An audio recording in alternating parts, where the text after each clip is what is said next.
rivals get together, it usually means fireworks. But last year's West Virginia Pitt game was more. It was the stuff of legends, a triple overtime thriller. Gonzalez to the end zone, it's caught, touchdown! Terry Murphy, and the Panthers have won it. In 1998, Walt Harris's Panthers have struggled to duplicate last year's success, but this young team knows that they can make their season with an upset win today.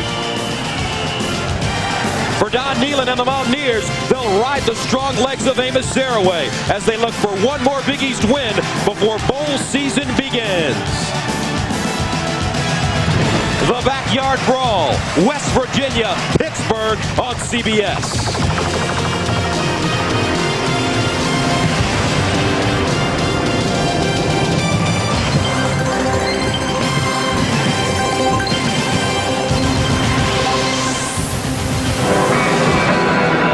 Wave in Pittsburgh, 54 degrees and sunny, where over 40,000 are expected to watch the 91st Backyard Brawl, West Virginia and Pitt.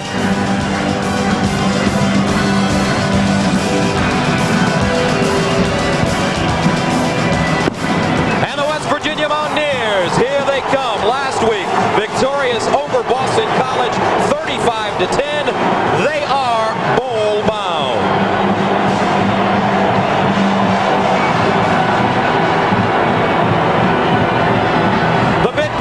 Taking the field for the final time this year. For them, this is their bowl game.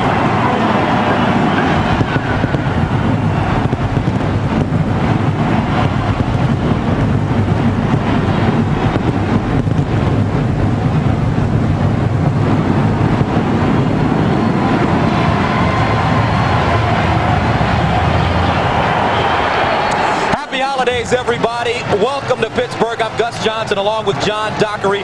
For the West Virginia Mountaineers, a win today guarantees them a bowl appearance. And Doc, they've got some explosive players on offense, especially some guy named Amos. Amos, and if you're a West Virginia fan, there's a lot to be thankful for in this holiday weekend, including Amos Zaraway, his third straight 1,000-yard plus season, 5.5 yards a carry. And when you see his twisting, turning, explosive style, shades of Barry Sanders, Amos Zaraway is the real deal for the Mountaineers.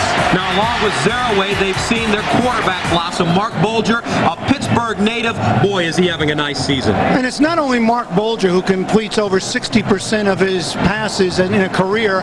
It's also 4 outstanding wide receivers. So West Virginia has firepower on the ground and through the air. Different story for Pittsburgh after winning 6 games a season ago and advancing to the Liberty Bowl. They've struggled 0-6 in the Big East. There's no tomorrow for them. Gus, you said it before. This is their bowl game, a chance to salvage their season. They're 2-8, and if they're going to win today and stay in this game, their quarterback, Matt Lytle, has to get it done for him. Left-handed, a strong arm, and he has kind of that Brunell-type scrambling ability. So for Pittsburgh today, it's on this man's shoulders, their quarterback, Lytle. Now let's join the third member of our team, roaming the sidelines today, Gary Apple. All right, Gus, thanks very much. You know, it's not very often that Pittsburgh plays here at Three Rivers Stadium. In 4 previous appearances, they are 2-2, and so they hope for good fortunes today. Last time they played here, 16 years ago. Let's go back. Look who was at the helm. Dan Marino. Pitt came in ranked #1 in America, and they stayed that way. This was his only touchdown pass of the game as #1 Pittsburgh beat Carolina 7-6. A couple of late injury updates. Hank Poteet, the right corner, will not start for Pitt. He's got a bad knee, and of course Phil Clark, who missed last week, the inside linebacker, will not play again. He has a strained groin. They will miss him trying to contain Amos Zaraway. Gus, John, back upstairs to you. All right, Gary, the coaches, Don Nehlen, 19th year at West Virginia. And a series note, Pittsburgh and West Virginia 1 season ago. What a barn burner. The Panthers coming back to win it down in Morgantown. Went to a bowl game, first time they had done that for 8 years. High expectations coming into this year for Walt Harris in his second year as coach of Pittsburgh. Haven't been able to live up to him, so as we just mentioned, this is a huge game. They could get some momentum and feel good about the future if they could knock off West Virginia here today. Pitt has won the toss and West Virginia will receive the football. Pitt deferring until the second half of play. And back deep for the Mountaineers, number 5, Antonio Brown, and number 20, Amos Saraway. There's Antonio Brown, the freshman out of Miami Central High School. And doing the kicking for the Panthers, Nick Lotz. I thought Gary Apple's point in his pregame report was well taken in that on defense. You look at the Pittsburgh Panthers and their fine cornerback, 6 interceptions. Hank Poteet is out. He has a sprained left knee, and also their best linebacker, senior Phil Clark, is also out, so they're going to have some problems against an explosive Mountaineer offense. West Virginia, Pittsburgh, the Backyard Brawl underway from Three Rivers Stadium. Zaraway from the 1. Amos Zaraway spinning to the 20-yard line, a return of 20 yards. On the field for West Virginia, their quarterback, Marc Bulger, a junior. He's from Pittsburgh, played high school football at Central Catholic, the same high school as Dan Marino. And Doc, this young man ranked 12th in the nation in passing, and he's making his first start in his hometown.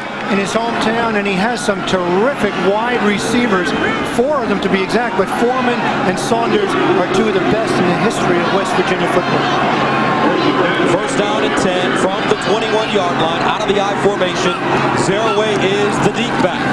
Play action on first down. Bulger underneath, and it's caught. Sean Foreman with the catch, turns it up to the 34-yard line, a gain of 13 yards. And offensively for the Mountaineers, the backs and receivers, David Saunders, Sean Foreman, the most prolific wide receivers in West Virginia history. And up front, they have 4 seniors on the offensive line. Eric DeGros, the center, is the anchor. And an injured player on the field.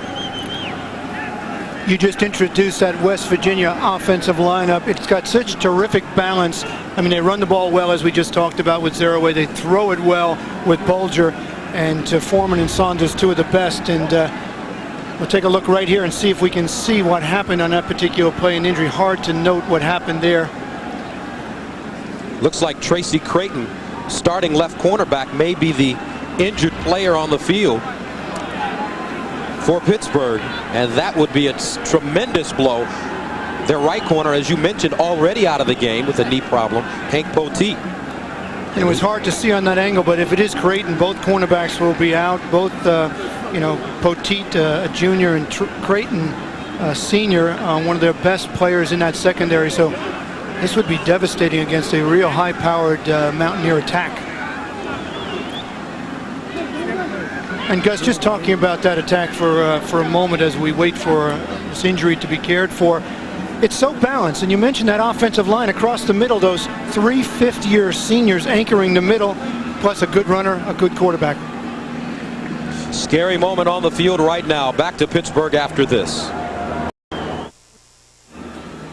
This is Pittsburgh left cornerback Trey Creighton, the senior. He gets hurt on this particular play. Watch him here. He gets caught under the pile as he goes to make a tackle. It's spun around, he's under that pile, and he's still down on the field here at Three Rivers Stadium. We don't know exactly what the injury is, but as you can see, he is being attended to right there. The scary part, Gus Johnson, is that he hasn't moved that much since he was caught underneath that pile. Very scary moment on the field right now. Trey Creighton from Oceanside, California, junior college transfer. First year at Pitt, became a starter. You know, Trey Creighton earlier this year, he's actually engaged to be married. His fiance is Shia Hale. After the Penn State game, they were scheduled to be married. They postponed it till next May. And things were just too hectic during the season. Now this moment, one of the finer players on the defense for the University of Pittsburgh, their left cornerback.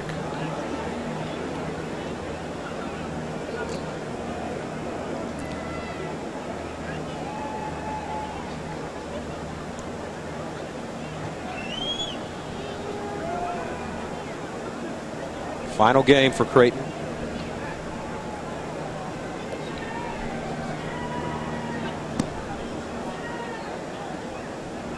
And it reminds you of the last year, the Lions and Jets. Lions linebacker going down.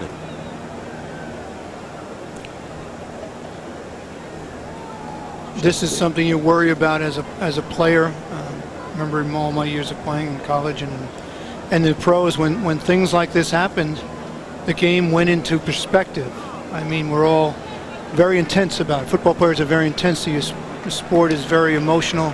Obviously a contact sport, and there's some violence attached to it, but these are the things you worry about most. I mean, that something serious would happen.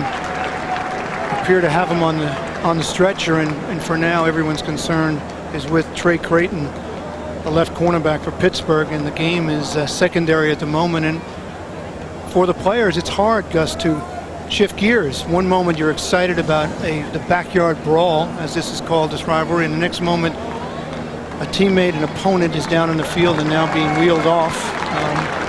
And you see they have him stabilized, not moving, and they're taking every precaution. Trey Creighton. I know his mom, Josephine, and his dad, Clarence, would be very concerned. His dad is a minister from Oceanside, California, and they've come to see many of the games. I'm not sure whether they're here today, but they will be concerned, and we'll try to get you an update as soon as we can. Gary Apple is on the sidelines, and as soon as he knows something, we will share it with you. So West Virginia takes over, first down and 10 from their own 34-yard line. Here's Amos Zaraway, and Zaraway met in the backfield, and he goes down at the 30-yard line. DJ Dinkins with the hit. And defensively for Pittsburgh, they are small up front. Kenny Pegram, though, he's their best player, a fifth-year senior. The linebackers, Ryan Gonzalez, true freshman, 15 tackles last week against Miami. And in the secondary, Creighton out of the lineup, Brown out of the, Hank Poteet out of the lineup. He's replaced by Chucky Brown. Second down and 12 from the 32, far side incomplete. Ball intended for David Saunders. And at the other cornerback position is Cliff Allen. He's a junior, hasn't played that much, number 21. So Pittsburgh right now playing without both their starting cornerbacks, and certainly West Virginia will look to exploit that weakness with their fine receivers. Looks like Cliff, but it's Chiffon. Oh, Chiffon, okay. He's on the all-name team. Okay. Football. Chiffon Allen. Brings up third down and 12 yards to go. From the 32-yard line for West Virginia, their first offensive series of the game. Bulger starting in the shotgun.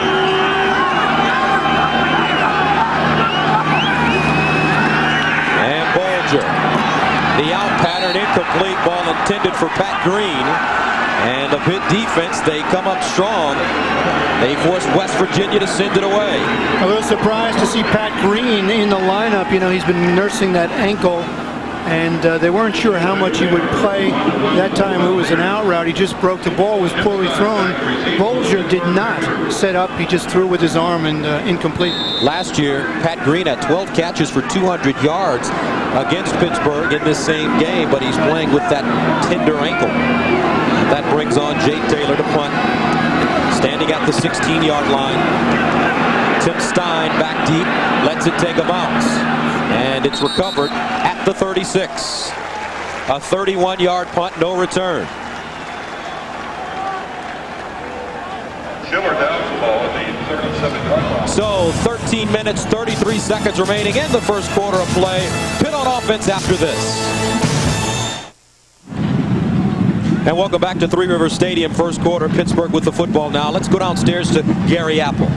All right, Gus, an update on Trey Creighton. He injured his neck. Now, he did have feeling in his arms and his legs, but less feeling in his arms. We are told that the numbness is starting to wear off. He's being taken to Presbyterian Hospital for an update, and we hope for the best there. Guys, back upstairs. Thanks, Gary. Sensational news.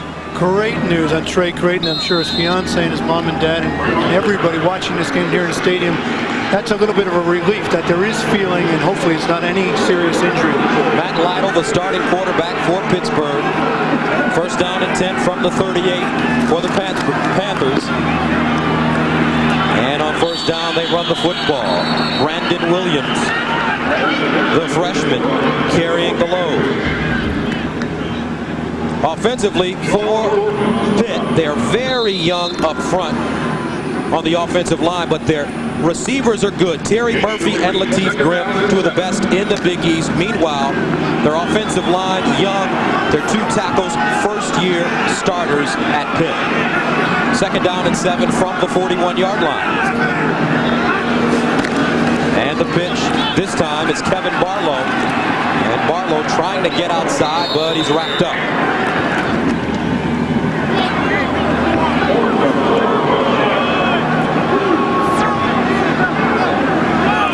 And defensively for West Virginia, Kevin Landon, he's been having an outstanding season. 8 sacks on the year. The linebackers, Barrett Green, Gary Stills, they can go sideline to sideline. And in the secondary, Thompkins, Porter, along with Fisher and Davis. 3rd down and 5 from the 43.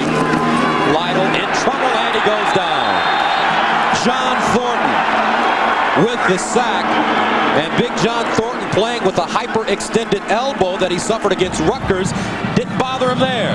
And this time Lytle had no shot at all. Left-handed quarterback, as you can see from the backside. Thornton in before he can set up. He was looking for the quick out pattern. Greg DeBolt back to punt from the 23. End over end kick. Antonio Brown making swoops, fields it, and gets up to the 35.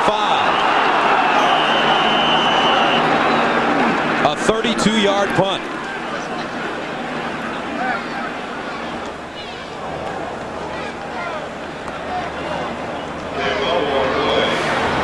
Tonight on CBS, Raggedy Ann and Andy come to life with your favorite ice skating stars. Plus, Team USA takes on the world in the hottest skating event on ice.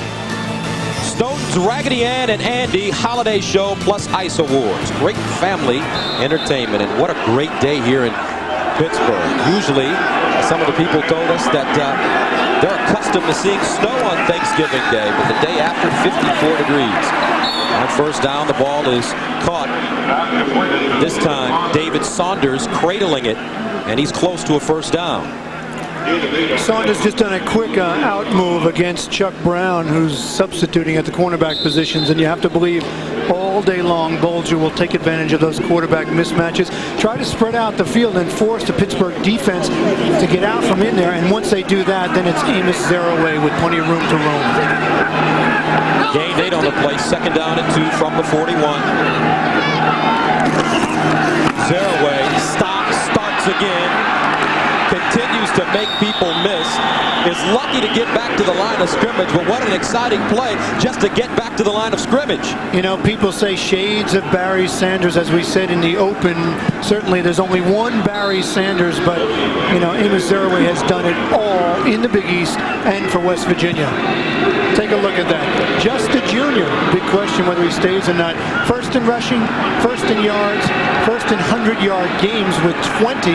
That's remarkable in his 3-year career. And he needs 2 touchdowns to tie for the all-time touchdown list in terms of rushing the football. Play action, Bulger, and it's dropped. David Saunders. David Saunders, with his last catch, has now caught at least 1 pass in his last 32 games. A little surprised to see a fine wide receiver like this, Gus, a senior, drop a ball. This ball is pretty well thrown. It's right there. He tried to catch it with his hands, which is what you're supposed to do, and just didn't pull it in. It happens sometimes. And it brings on Jay Taylor standing at the 27-yard line. Tim Stein back deep at the 23. Plenty of time to kick it for Taylor. Fair catch signal at the 29, and that's where Pittsburgh begins. 30-yard punt. 10 minutes and 11 seconds to go in the first quarter of play. No score. 10-11 remaining in the first quarter of play. No score from Three Rivers Stadium in Pittsburgh. Now coming up on the college football today, AXA and Equitable halftime report. Tim, Craig, and Lou talk with Heisman frontrunner Ricky Williams of Texas. plus the scores and highlights from today's action. That's all coming up at halftime. Ricky Williams, breaking a record today. Tony Dorsett's record. Needed 62 yards to break the record. All-time rush leader in the NCAA. Play action, Lytle, and it's incomplete. Had an open receiver, but looks like a little bit of miscommunication on that play. Chris Fiola, the intended receiver.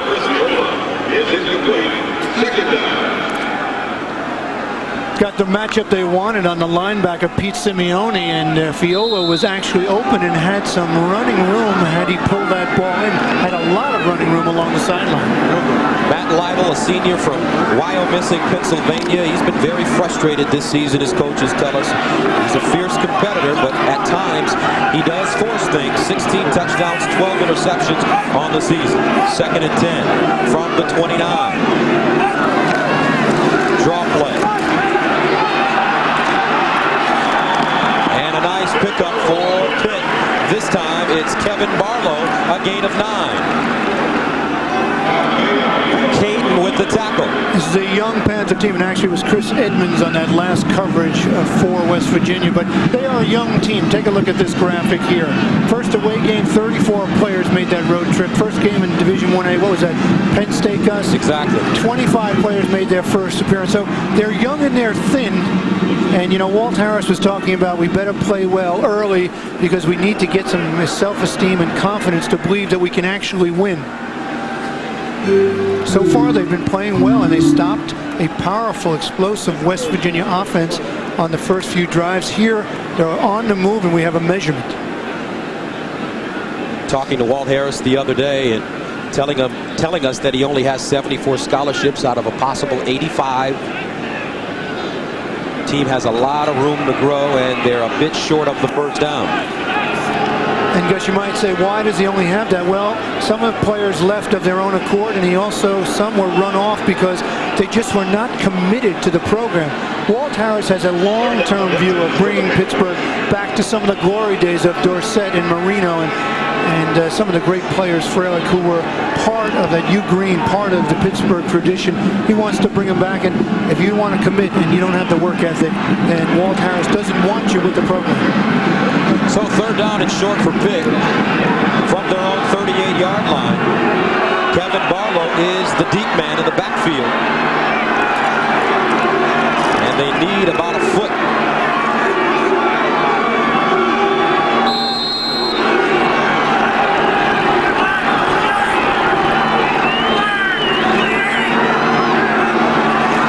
Here's the pitch. Barlow with the first down and running room. Gets over the 45-yard line, up to the 47-yard line, a gain of 8. Barlow with a nice run, but also a terrific lead block by Chris Snyder. Watch the lead blocker, number 32, Chris Snyder, right here. He gets out, makes a bump block, and then gets outside again right here to look for another player. Barlow takes it outside and picks up some good yardage. First down. Jerry Porter in on the tackle for the Mountaineers. And Barlow's the kind of kid they said that he has all the talent in the world, but sometimes he hurts himself with some of the things he does.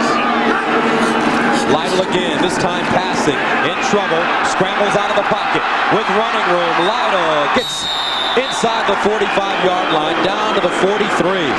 Now, Gus Johnson, I know you like Matt Lytle. Who does he remind you of? Oh, he reminds me of a guy in Jacksonville, Mark Brunell. Gained 8 on that play. This is his best ability. I mean, he's got real good speed, 4.7 or so, and his escapability is outstanding, and that's why you have to wonder about his future. It's only really his first full year of starting. Pete Gonzalez was there last year, but with that kind of running ability and a strong arm, who knows what the future might be. Chris Edmonds stopped him, and they used the fullback this time. No room up the middle. That's Edmonds again, driving the pile backwards, and Chris Fiola with the carry.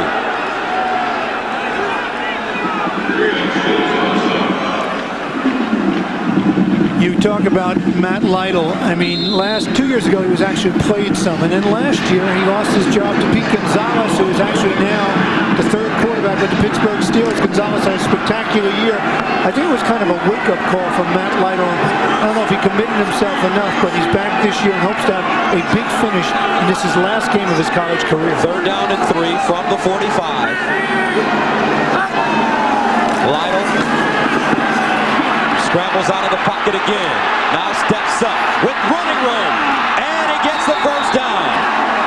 Matt Lytle needed to get to the 42, and he got to the 40. Barrett Green chases him down. He's very athletic, and quarterbacks who have that extra sense, that aura about it, where's the pressure coming from?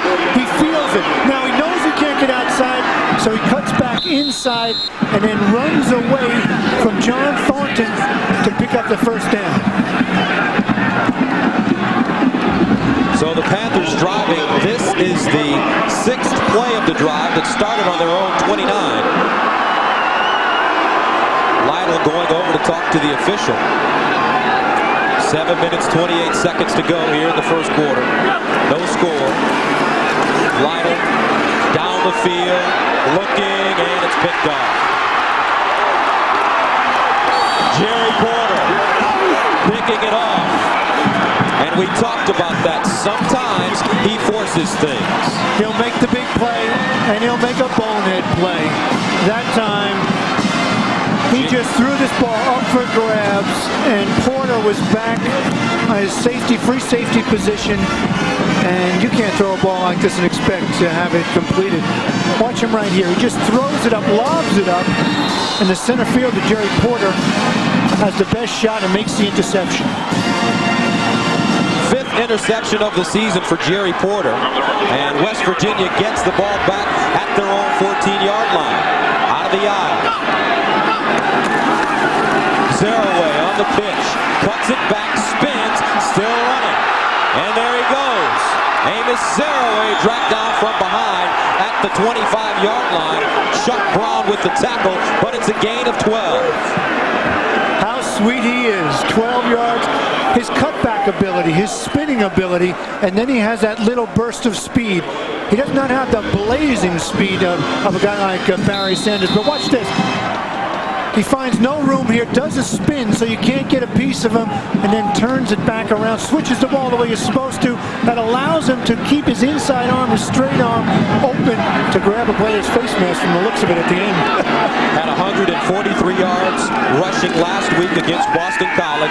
Bulger play action, going for the home run. Foreman caught it at the 30, dragged down at the 25. Sean Foreman. Seth Hornak with the tackle.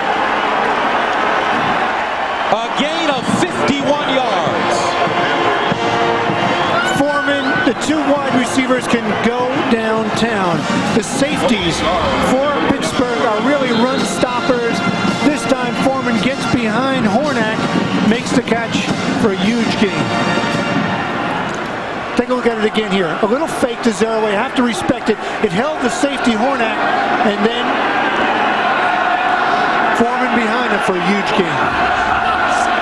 First down for West Virginia. Play action again. They set it up on the far side, and it's Anthony Green, and Green is dropped. Dinkins in on the play.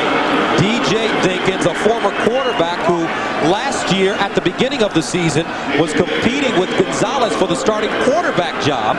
He's played wide receiver on this team, but now he's found a home at safety. He certainly has, and he's a big safety, and he will come up and hit. He's 6'4", 225, and he doesn't really have that quarterback mentality. He has more of a defensive mentality, which he is now, free safety. He'll come up and hit you. Spoken like a true defensive back. He doesn't have the quarterback mentality. Ask Brett Favre about that. 2nd down and 11 from the 27-yard line. Zeraway breaks it back again, and he's tracked down from behind. Amos Zeraway stopped by Nick Cole. I mean, Amos Zeraway has done it all in his 3 years here at West Virginia. He just needs 56 yards coming into this game, Gus, to go over the 4,000-yard mark.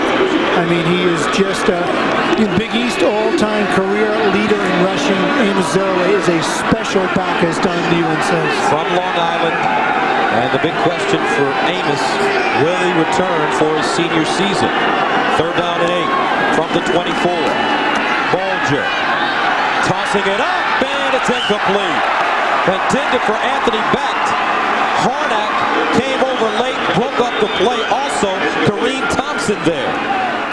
This time, Bulger did not set himself. If you take a look at him right here, here's Bulger dropping back to pass. Watch how he goes back. He doesn't set his feet, throws just with his arm. He's looking for the big target, 6'6", Anthony Becht. But a nice play by the strong safety, Seth Hornack, to knock it away. Jay Taylor in to attempt a 42-yarder, 8 of 11 on the season, and it's up and no good. So the Pitt Panthers hanging in there with 4:49 to go in the first quarter of play.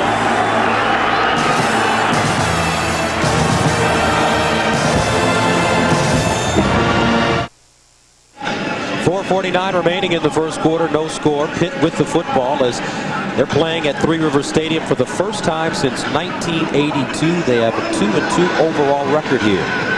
The Goodyear blimp Spirit of Akron floats above, providing aerial views today. One of 6 Goodyear blimps worldwide, the Spirit of Akron is proud to be a part of the 100th anniversary celebration of the Goodyear Tire and Rubber Company. What a beautiful shot of the Golden Triangle here on a magnificent sunny day in Pittsburgh. All right, give us the Rivers after this. I will after this. First down and 10 from the 24. Lytle, far side incomplete, intended for R.J. English, the redshirt freshman walk-on from Waterford, Pennsylvania, who they're very high on. Bastine covering. That beautiful shot from the Goodyear blimp, of course, we all know it's the Allegheny and Monongahela Rivers joining to form the mighty Ohio. How many times did you practice that? I practiced that, and I practiced in this stadium any number of times in the early 70s with the Pittsburgh Steelers, and a great team. Fond memories of Three Rivers. Standing next to a man that played in that immaculate reception game. Draw play. And this time, Barlow nowhere to go at the 25-yard line because Kyle Caden was there to wrap him up. Good defensive pursuit by West Virginia. West Virginia all this year has had problems stopping the run. It's only in the last 4 or 5 games that they've really been able to shut down the run, and that's part of the reason is that Gary Stills was out for about 4 games, and he is back, and he is a force for the West Virginia defense, the senior. Third down and 9 from the 25 for Pittsburgh. Lytle setting up, and it's incomplete. Closest man to the football was Thompkins for West Virginia, and the Panthers have to punt it away. Lytle 0 for 4, and he's already thrown 1 interception. You know, Matt Lytle, when you talk to the coaches, you talk to Walt Harris, and he'll tell you, he's got a lot of physical ability, but in terms of development as a quarterback, he's very young because he just hasn't played enough. Alvin swoop back deep. High spiraling punt. Swoop, fair catch signal at the 26. A 49-yard punt. Now let's take a look at the Sun America Virtual Playbook. A bread and butter play for West Virginia. The one-back outside zone. That's Amos Zeraway at the tailback. He has to read the block of his left tackle who swings around and takes the linebacker. If he takes him outside like he does here, it's Zeraway up the gut with only a safety to beat. That's not enough to stop Amos Zeraway. It's simple but effective, the one-back outside zone for West Virginia. First down and 10 from the 27 for the Mountaineers. Here's the counter. Zeraway following his blocks, and he gets to the 30. And we talked about Amos Zeraway being from Long Island. He is not the greatest running back in the history of Long Island. Oh, I know. There was a pretty good running back that played there. Did this running back then play at Syracuse? Yes. Did he then play in the NFL? Yes, he played a couple of years. Wasn't he an outstanding lacrosse player? He was pretty good at that too. Was he one of the greatest backs ever? Maybe the best back ever to play in football, college, or pro? No question. Jim Brown. Jim Brown. All right. Second and 7 from the 30. Play action. Bulger up top, and it's caught. Saunders banged out of bounds at midfield, but the catch 17 yards for David Saunders, the fifth-year senior out of Palatine, Illinois. You know, Pittsburgh that time was just playing in a cover two, which is simply the cornerback is up. And this ball is nicely thrown to Saunders because he gets by the cornerback Brown, and Dinkins, number one, is a little late getting over. He knocks him out of bounds, but he's a little late getting there. He threw it in that hole between the short corner and the deep safety. Nice throw by Marc Bulger. All-time leading receiver in West Virginia history. Out of the shotgun, Bulger, short roll, firing on the run, and it's a strike. Khori Ivy with the catch, and he tiptoes out of bounds. But it's a gain of 20 yards. And you know what made this work, Gus? It was that fake. If you take a look at the fake to Amos Zeraway, the guards are pulling, and then it's Bulger on the roll, on the run, putting some zip on the ball. Beautifully thrown to Khori Ivy. That's a nicely designed play. Watch the fake right here. Fake to Zeraway. The guards are pulling. See the lineman pulling in front of him there? That has the whole defense moving that direction. Allows Bulger to go the other way for the completion. First down and 10 from the 33. Pittsburgh showing blitz. Now they back out of it. Bulger changing the play. Here comes the blitz. Bulger, quick release, and it's caught. Textbook play. Saunders with the catch out of bounds. About a yard and a half shy of the first down. He gained 8+. Textbook play by the quarterback on the read and the wide receiver, but also nice pickup by the offensive line and the back Zeraway on the blitzing Pittsburgh defense. I wasn't going to say Pittsburgh Steelers. Exactly. We're here at Three Rivers Stadium. I can't help but think about the Steelers.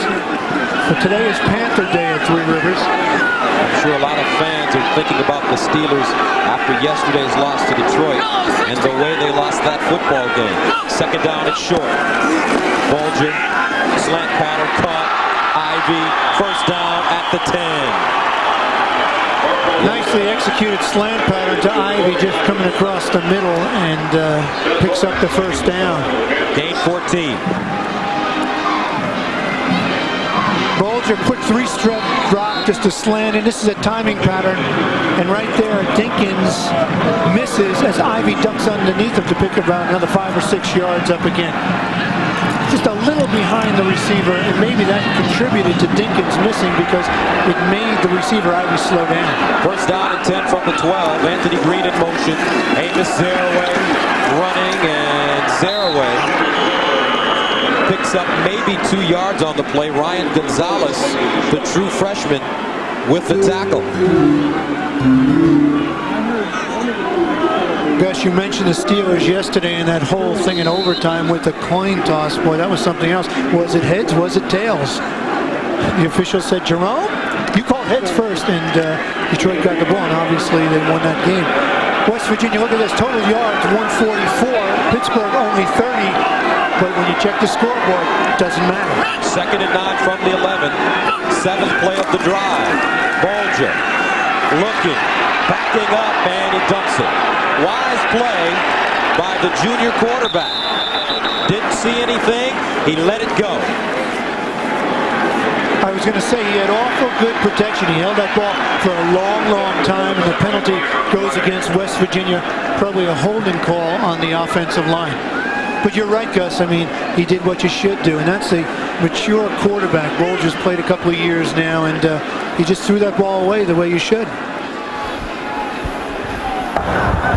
Holding on the offense, 10-yard penalty from the spot of the foul. Repeat second down.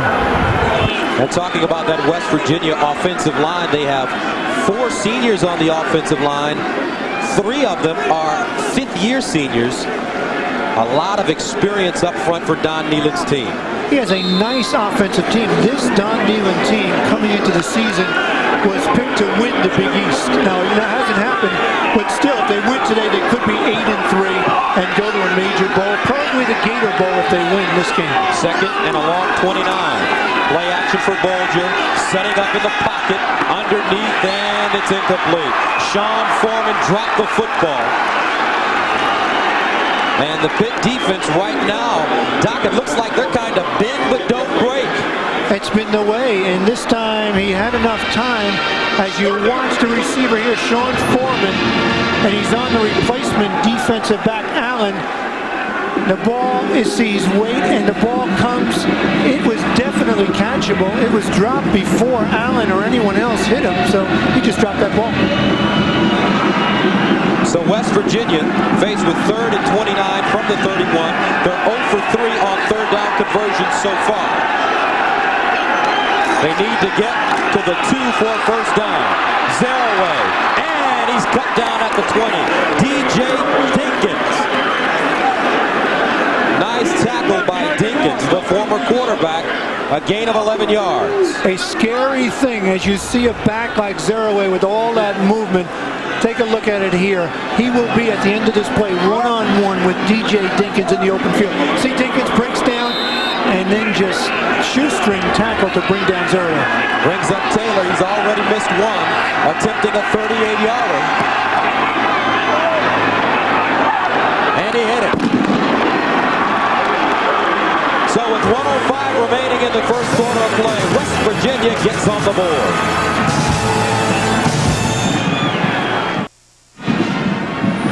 .105 remaining in the first quarter of play. A 38-yard field goal by Jay Taylor gives West Virginia the lead 3-0. Gus Johnson and John Dockery with you. The Backyard Brawl, West Virginia and Pittsburgh. And a big game for West Virginia, not only because a win today really gives them a better opportunity of getting into a good bowl game, but also recruiting purposes on the line for Don Nehman's squad. Absolutely, and if you're going to stay, as Don Nehman wants to be, two of the goals of his program is to be a top 25 team and also to be a bowl team, so this is a key for that. And talking about the bowl and trying to unravel it sometimes pretty tricky, but it looks like if they win this game, they would be Gator Bowl bound. And the scoring drive, 9 plays, 53 yards, a 38-yard field goal. West Virginia, they recruit a lot out of this area, out of the western Pennsylvania area. And to continue to beat up on Pittsburgh gives them the upper hand when they go into kids' homes to try to get them down to Morgantown. So they send it away from the 10-yard line. And the Panthers start from the 25, a 17-yard return. When you talk about the importance of recruiting, you got a new quarterback coming into the game a little bit. I mean, I'm surprised in one way. In another way, when you see Matt O'Connor, the junior, coming in, you know, there is his statistics: 1 touchdown, 1 interception for the year. Matt Lytle, obvious sits, and you have to say Walt Harris to say, hey, you know, he's not getting it done. Let's try something different. I mean, the game is still close. And, you know, if we win this game, we'll get some momentum and some hope for the future. A quick hook, though, for the quarterback. Matt O'Connor, 8 of 25 on the season, and he did start one game against Syracuse, but was replaced by Lytle at halftime. And they run the football, and this time, just a little crease over the 25-yard line for Kevin Barlow. And they use 2 running backs in the backfield for this Pittsburgh team, Brandon Williams and Kevin Barlow. They get the bulk of the carries. They certainly do, but one of the things, because they haven't been able to really get a running game on track, so whether you're Matt Lytle or Matt O'Connor, you know, you don't have a great supporting cast up front, nor do you have a terrific run game, so it puts a lot of pressure on the quarterback. So Walt Harris sitting his senior quarterback in his final game at Pittsburgh. 2nd and 8 from the 29. O'Connor throws a strike, and it's caught at the 35-yard line. Nice catch in traffic. And it looks like Murphy with the grab. Gary Thompkins with the hit. You know, as the quarter comes to an end, it'll be interesting to see whether Walt Harris, you know, gives Lytle another shot, or whether he goes with Matt O'Connor as Pittsburgh trails by 3 here at Three Rivers Stadium. Beginning of the second quarter, West Virginia leading Pittsburgh 3-0. Gus Johnson along with John Dockery, and if you're Pittsburgh, this is where you want to be. Certainly where you want to be. Keep it close and hope you can keep it close into the second half and make something happen. It's going to be interesting to see what he does at quarterback. Pittsburgh, is it Matt O'Connor, or does he give Lytle a little chance to look at the game and bring him back in? It'll be interesting to see as we watch second quarter unfolding here. O'Connor Under center right now for Pittsburgh. Barlow with the pitch, running outside, and he is tracked down, but cuts it back inside and gets a first down at the 39, a gain of 4. Nice piece of running by Kevin Barlow, the sophomore from Peabody High School here in Pittsburgh. Now let's go downstairs to Gary Apple. Okay, Gus, why the change in quarterbacks? Well, first of all, the word from the Pitt bench is they want to get some momentum going, and Lytle wasn't giving them that. And then good news from the hospital, the word on Trey Creighton is the feeling is coming back in his left arm, and so the doctors are encouraged. Guys, back upstairs. All right, Gary. Pittsburgh, first down and 10 from their own 39-yard line. Barlow, 6 carries, 28 yards. Play action. O'Connor rolling down the sidelines. Intercepted! Thompkins, what a play! And he spins out of trouble at the 38.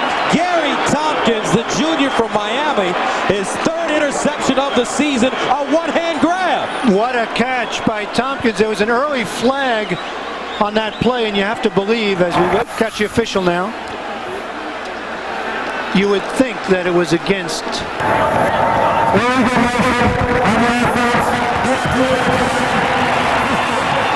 Yes, you would think it was against Pittsburgh.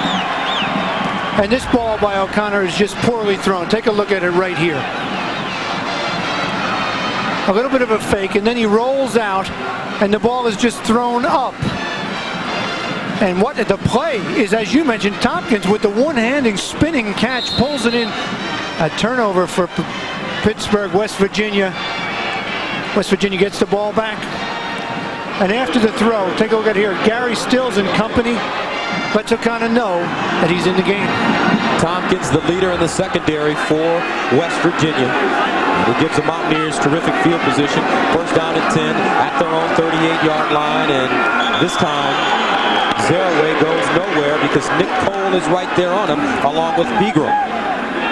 You know, it was interesting to hear from Gary Apple about Trey Creighton. Things are looking more positive by the moment, and that's great news. The left cornerback for Pittsburgh, who was hurt early in the game. And also the change of quarterback, looking for momentum.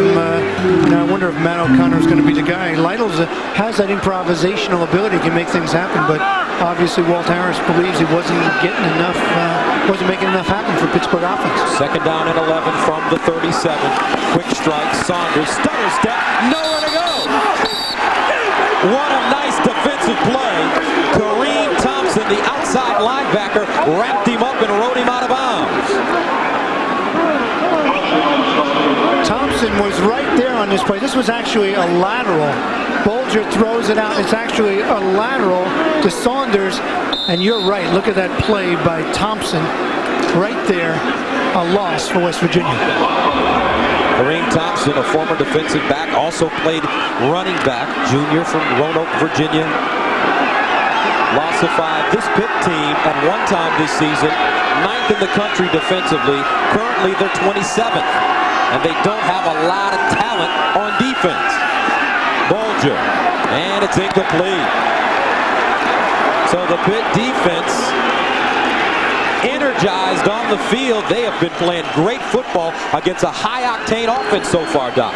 It certainly was. It's a nice play, and this ball shouldn't have been thrown. It was actually double coverage out there with the linebacker underneath, the defensive back behind. And fortunately for West Virginia, the ball was just thrown out of bounds, or it might have been intercepted. Jay Taylor, his 3rd punt of the game. Stein back deep at the 29. Almost got there. Taylor barely getting it off, and Stein with the fair catch, a 41-yard punt. 13:29 remaining in the second quarter of play. 3-0.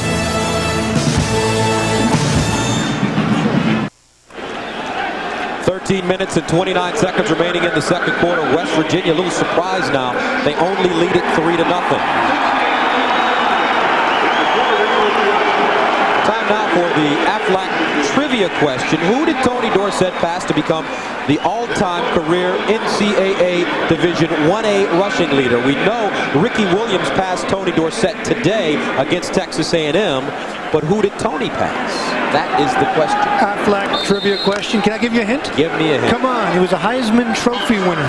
Heisman Trophy? Heisman Trophy winner, yep. I'll keep that in mind. First down and 10. The pitch. And Barlow, no room on the right side. Stills in on the play for West Virginia.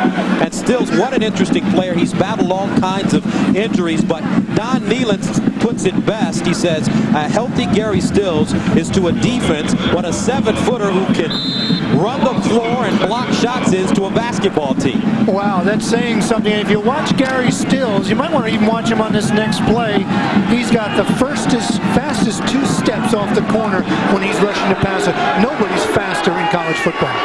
Second down and 12 from the 25. O'Connor over the middle, incomplete. Ball intended for Terry Murphy, but he threw it behind him. Just as I say that, Gary Stills drops back in pass coverage. He's just an all-around versatile athlete, Gary Stills is. Some people compare him to Lawrence Taylor. Now that's a little bit of an exaggeration. There's only one Lawrence Taylor, but Gary Stills, when he was hurt earlier in the year, missed 4 games after fracturing a kneecap in Ohio State. That made a huge difference. West Virginia's defense just wasn't the same without him. Third down and 12 from the 25. Pitt 3 of 5 on third down conversions today. Draw play, Barlow spinning, wrapped up, and nowhere to go. They come up short. They needed to get to the 37 for a first down. Herlo Bastine with the tackle.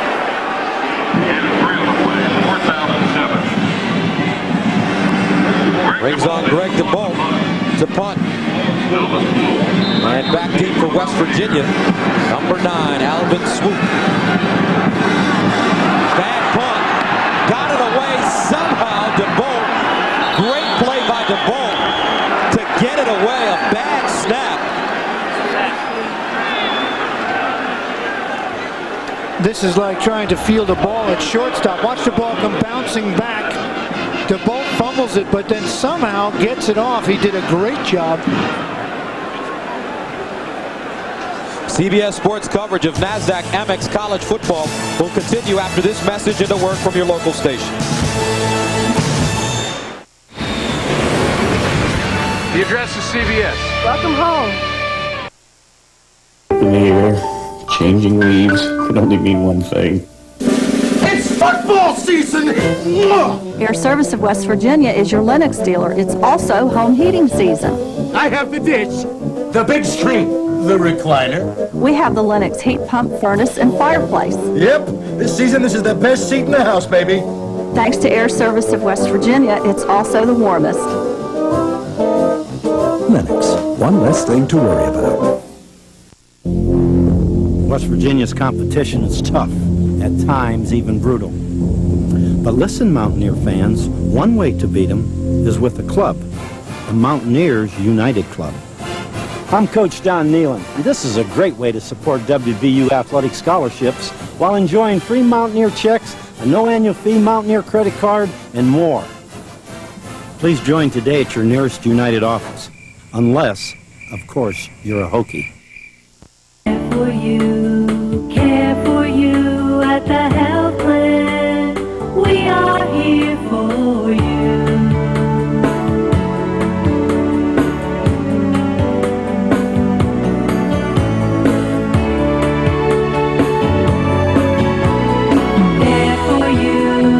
Care for you at the health plan. We are here for you. The address is Channel 5. Welcome home.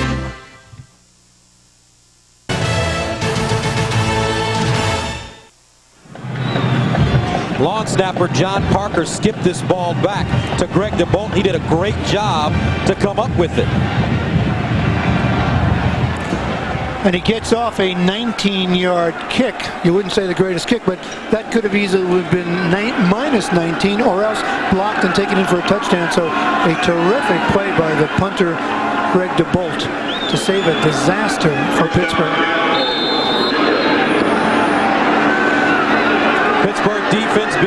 it once again. This time West Virginia has the football at the Pittsburgh 47-yard line. Off first down, play action, Bulger over the middle. Saunders with the catch, breaking tackles and gets inside the 25 to the 24. And that play action fake held the linebacker, so it was simply one-on-one with Brown on Saunders, and that's a pretty tough assignment. The ball was well thrown, and then Saunders, after the catch, is able to run for extra yardage. You can't do that, because you can't put your cornerbacks, both backup cornerbacks playing today, can't put them one-on-one on this quality wide receiver and expect to get the coverage. Chuck Brown with the saving tackle, 1st and 10 from the 24. Bulger passing again, looking in the end zone, touchdown. Khori Ivy, 24 yards.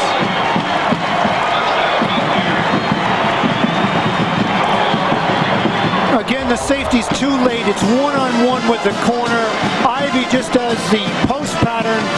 Can't expect the corner to be there. He's looking for help from the safety, but you see it right there. Seth Hornak, too late getting over. Touchdown, West Virginia.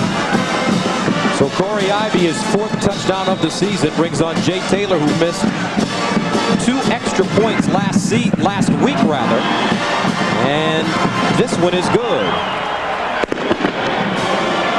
Khori Ivy, 3 catches, 57 yards, and the old coach is shaking hands.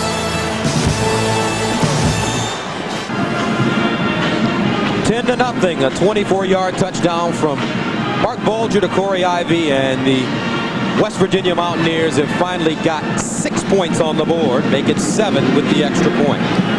Now the answer to the Aflac trivia question, who did Tony Dorsett pass to become the all-time career NCAA Division I-A rushing leader, is Griffin.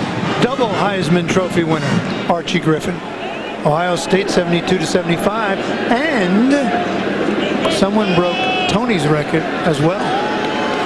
Ricky Williams, Texas beating Texas A&M today. Ricky Williams, the all-time leading rusher in Division I-A history passing. Tony Dorsett and Earl Campbell on the sidelines at that game. And Pittsburgh taking a knee, Chiffon Allen in the end zone. They start from the 20-yard line.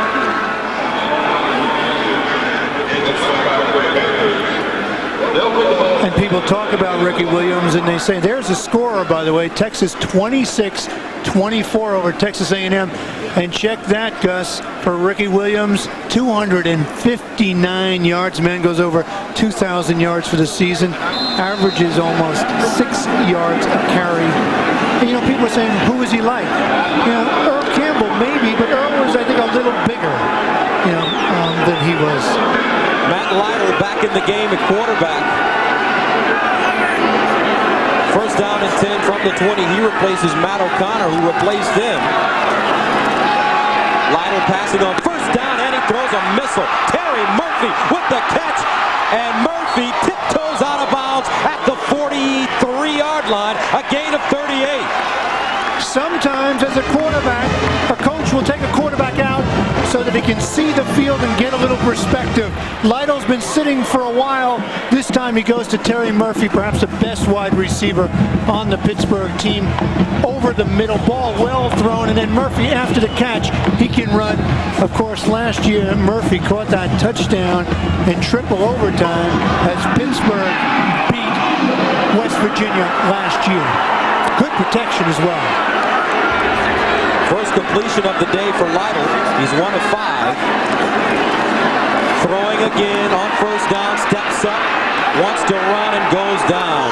He is swarmed under. Lytle, but there is, I believe, a flag on the play. Yes, at the 33. And Stills was in on the play. Gary Stills is a guy who's just all over the field. We'll get this call now. It looks like it's against West Virginia, a personal foul. But Stills is a guy who's 24 years old and really is trying to show scouts. After the play was over,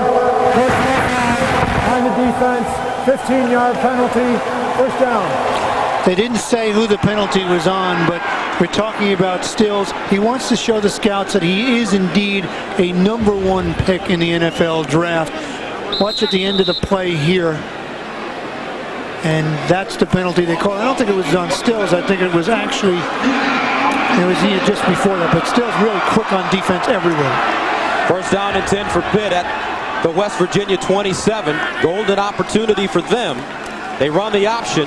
Lytle tucks it, and he is dragged down. John Thornton chased him down the line of scrimmage and hauled him in. And you know, running the option, Walt Harris put it in there to use the skills of his quarterback, but also to keep the defenses off balance by having that in your repertoire.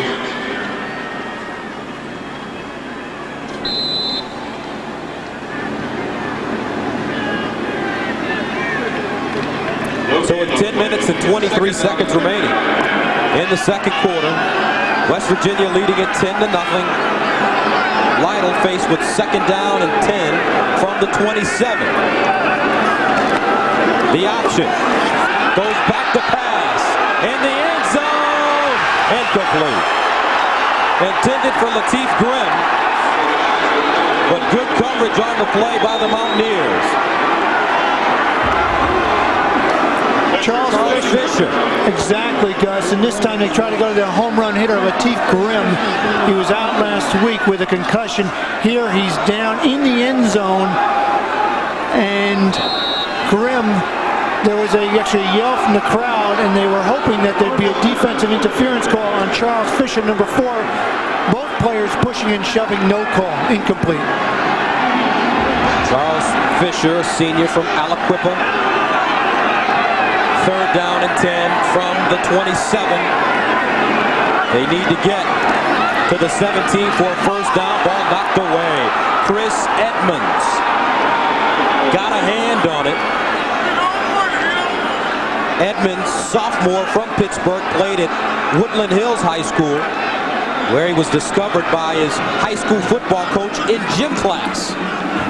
And Edmonds showed some athletic ability that time. He got out from his linebacker position to tip that ball. It was intended for Lateef Grimm,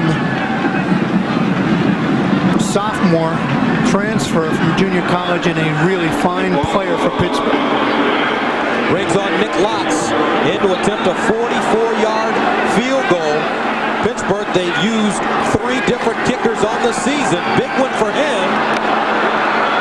And he missed it. Hooked it to the left. 9:55 remaining in the second quarter. West Virginia up 10-0.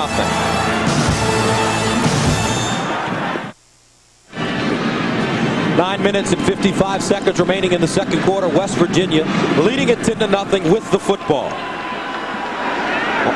One of America's most enduring corporate symbols, the Goodyear blimp, flies overhead for nearly 75 years. Millions of children and adults have watched the Goodyear blimp hovering over special events. Today, it's the spirit of Akron carrying on that proud tradition. I think this is only my second blimp game. That's kind of an accomplishment for an announcer when you get a blimp game. I'm very excited to have Goodyear here with us. Yes, exactly, a blimp game. Antonio Brown on the shovel pass, around the corner and out of bounds at the 40-yard line. A 13-yard gain for the freshman out of Miami, Florida. 19 players on this roster from Miami for West Virginia, and the quarterback comparison. You see Bulger, 10 of 16, 173 yards, 1 touchdown. Lytle not having much of a day, 1 of 7, 38 yards. It's a supporting cast, Gus, as much as anything else. Obviously, West Virginia, a superior team, more talent. 4-receiver package in for West Virginia. This is when they like to spread you out. And they give it to Zaraway. Up the middle, no room for Amos Zaraway. That's because Damon Gibson was there to chop him down. And you put your finger on a good point. They spread you out, and then they give it to their diminutive running back with all of that running ability in the hopes that he'll find some space to move around. Total yards, West Virginia dominating 210 to 81.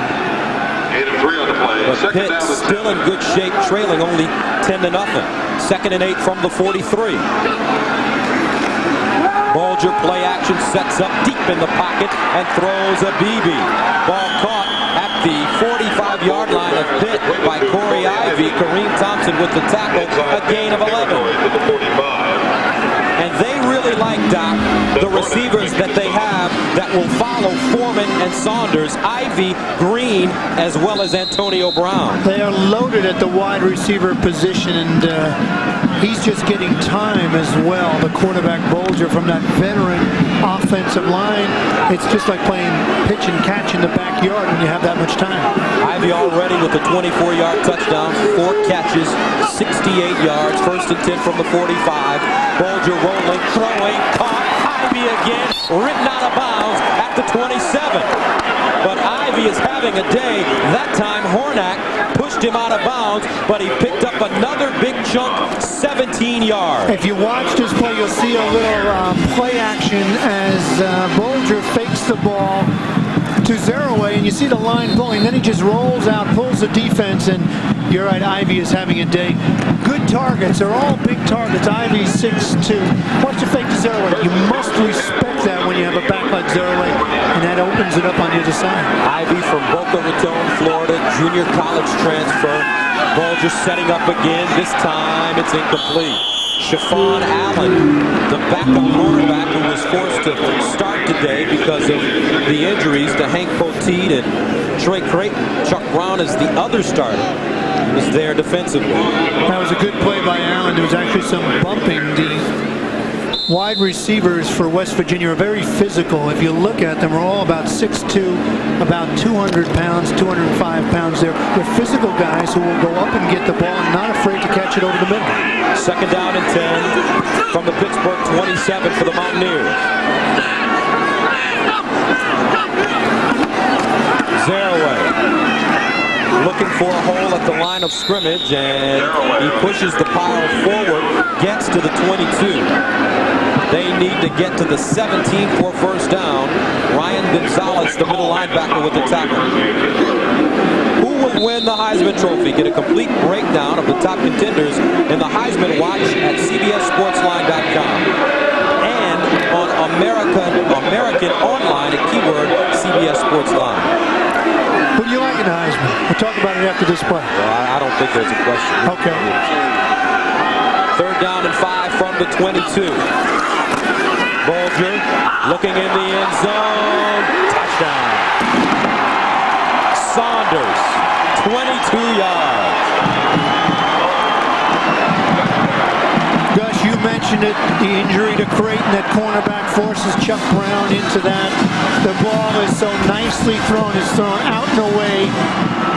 Brown is trying to play up tight. The ball is thrown out and away. Saunders, too much speed, gets by Brown, and then a perfectly thrown ball. Touchdown, West Virginia. David Saunders' 6th touchdown of the season, and the extra point is good. 7 minutes, 49 seconds remaining in the 2nd quarter. Mountaineers starting to open it up a bit here in Pittsburgh.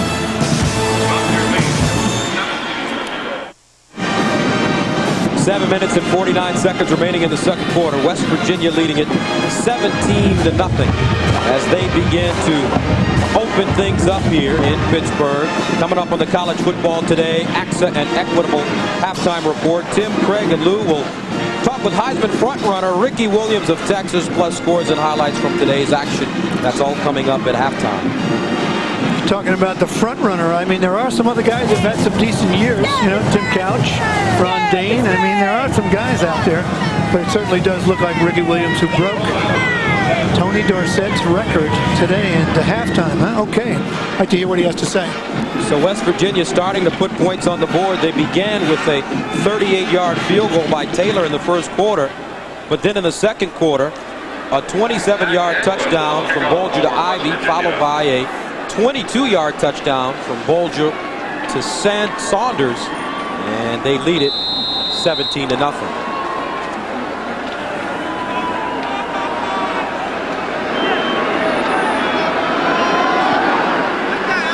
Pittsburgh receiving.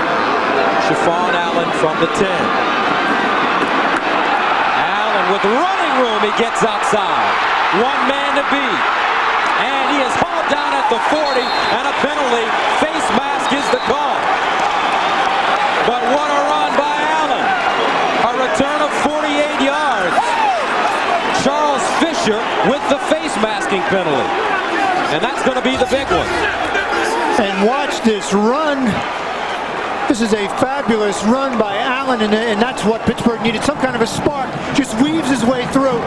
And if this were not a defensive back, right there, if it weren't a defensive back, Fisher, he might have been gone all the way. And Fisher, he got the face mask.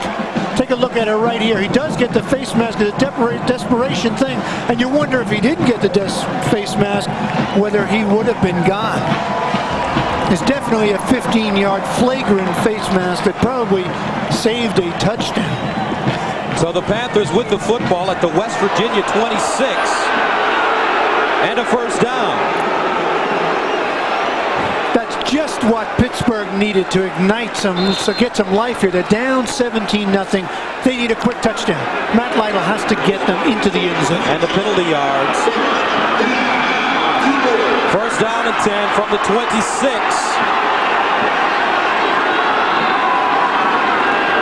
Lytle looking and running. He does it well, and he snakes down at the 15, make it the 16-yard line. Dropped the ball, but got it back. A gain of 9. That's where Lytle hurt you so much. You talk to the defensive coaches and players from West Virginia, and they'll tell you, he'll drive you nuts. He can't find anybody. So what does he do? He takes off and has a good sense, and then he dives forward.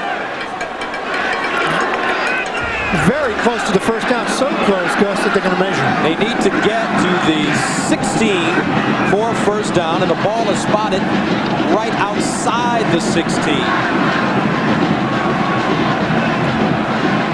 And they got it by a nose. So Pittsburgh, they've been deadly in the red zone this season. They've scored on 26 of 32 chances inside the red zone, 21 touchdowns and 5 field goals. Okay. So let's see here. Down 17-0. First and 10 from the 16. Lytle. Near side caught. Latif Grimm out of bounds. Right in front of Fisher, and they go at it. A gain of 7. Latif Grimm, he's got two good receivers. He's got Terry Murphy, and he's got number 83, Latif Grimm, against Fisher. Just a quick out pattern. Fisher with the cushion. Latif Grimm actually doesn't go out of bounds. Most receivers would just go out of bounds there, but he turns it back upfield to try to get some extra yards. Grimm leads the Big East in receiving yards per game, averaging like 94 yards per game. He's from Los Angeles, California. Junior college transfer, second down and 3 from the 9-yard line. Barlow breaks it outside, spins, oh wow, touchdown!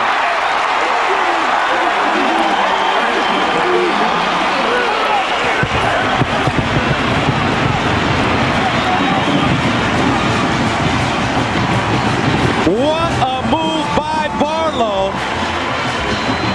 The penalty had to be on. I'm sorry, Gus, the penalty had to be on number 55, Stills. He was offside in the backfield, obviously declined. Touchdown, Barlow, and Pittsburgh, they get back in this game. Kevin Barlow, 9 carries, 38 yards, was the City League MVP when he played at Peabody High School in Pittsburgh. Been in and out of the Walt Harris doghouse this season, but I tell you, he jumped out of it right there. Great run. All of that set up by the huge kickoff return by Chiffon Allen. And then right here, watch Barlow, nice cuts, nice movement, forces some people to miss. Very nifty run. Touchdown, Pittsburgh. 7:03 remaining in the second quarter of play. Panthers on the board. They trail 17-7.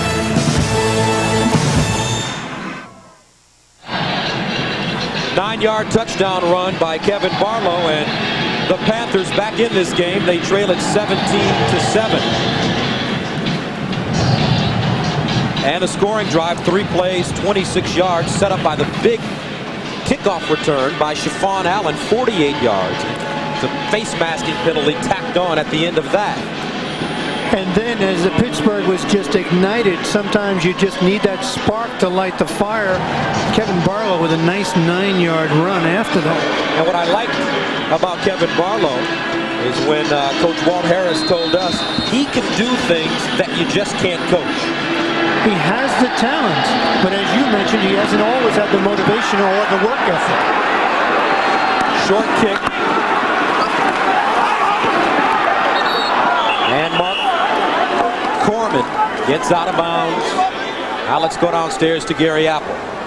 Okay, Gus, we just got some very encouraging news surrounding Trey Creighton, who was injured on the opening play of the game. Word from the hospital is that x-rays were negative. He has full feeling back in his arms and his legs, and there's a chance that he will come back to the stadium. So that is certainly a huge sigh of relief for everybody. Guys?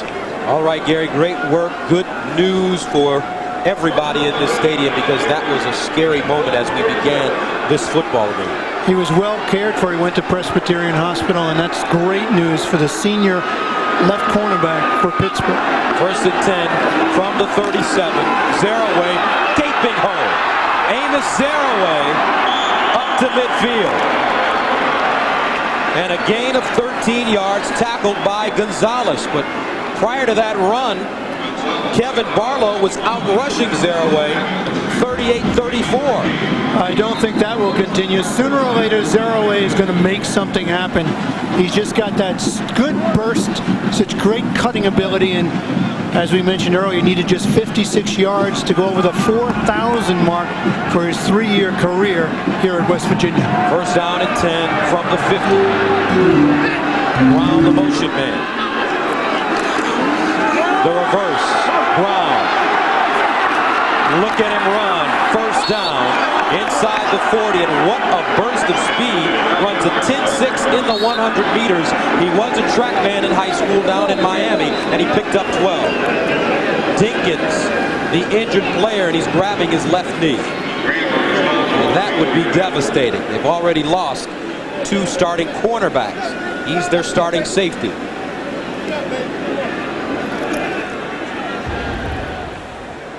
Here's number 1 right here that we're talking about, Dinkins. He comes in to make the tackle. It's his legs caught up. You see his left knee got caught under him. The runner came back on him, and that looks, this is what's happened. See him come in right here, and that's his left knee is the problem. Gets caught underneath him, and he's one of those big guys, 6'4", 225. You know, he's gangly for his safety, and he's hobbling off the field right now, but look at that. He's starting to move a little better. Hopefully he can walk it off and get back in the game. You know, being a former quarterback, TJ Dinkins has some edge in his secondary because he has a sense of what the offense is looking to do. So often a quarterback will be an outstanding defensive back, especially the safety positions, because they read so well and they understand the game so well. He's replaced by a freshman, Lee Leitner, out of Alvin, Texas, number 28. Bulger to the sidelines, and it is caught. Saunders once again bobbling the football. He dropped one already, and usually a sure-handed receiver as he gives you a big smile after that play. Chuck Brown with the tackle. And Chuck Brown in the corners, Allen and Brown are giving the receivers, Foreman, Saunders, Ivy, plenty of cushion because they've been burned. And they know the pass rush isn't getting there, so you can't play too tight or you'll get burned again. That's why those throws in front of the cornerbacks are working so well for West Virginia. Saunders already 6 catches, 85 yards. He's in motion. 3 receivers in the game. Bulger, bootleg, looking in the end zone. Incomplete. 2 West Virginia receivers right there, Saunders and Foreman. And Bulger throws it out of the end zone. You know, he was trying to also look for his tight end who was held up, but he had Khori Ivy in the flat, but you know what? He wanted to go for the bomb, so he went downfield to Foreman and Saunders. Take a look at it right here. All right? All right, it's a little play-action fake. Now, if you look coming across the field, he actually has a receiver, Ivy open, but decides to go downtown for the 7, doesn't work. 3rd down and 3 from the 31. West Virginia 1 for 6 on 3rd down conversion. And Zaraway spins and gets the 1st down. That's what makes him such a great back. He can make you miss, and the first guy rarely brings him down. A gain of 7. How many times have you seen the great backs do that? The Emmett Smiths, the Barry Sanders, they appear to be stopped in the backfield. The way Amos Zaraway is right there, he spins, bounces off like a pinball, and then picks up the 1st down. Damon Gibson kicking himself right now because he had him, but couldn't hold on. 1st down and 10 from the 24-yard line of Pittsburgh for the Mountaineers. Bulger, quick strike, incomplete. Intended for the freshman Antonio Brown. You know, Zaraway, you had a good point before, Gus, when you're talking about Zaraway. Would he come back? He's been non-committal about coming back. You see his rushing numbers there today, 12 for 54 yards, getting close to that 4,000-yard mark for a career. But your point, I think, was well taken, that Zaraway, you know, he'll have a pro career. He will definitely play on Sundays, but to come back and his mind coming back for him. Yeah, I thought that if you have a chance to win the Heisman Trophy, you come back and try to go after that trophy. Zaraway again. And a lot of contact down at the 20-yard line. Chuck Brown with the hit. Your point is well taken about Zaraway. I mean, he was also a big gamble. A big gamble, sure. If you get hurt, if something happens to you, you know, I mean, anything could happen, especially when you have hits like this in the game. You take a listen to this audio.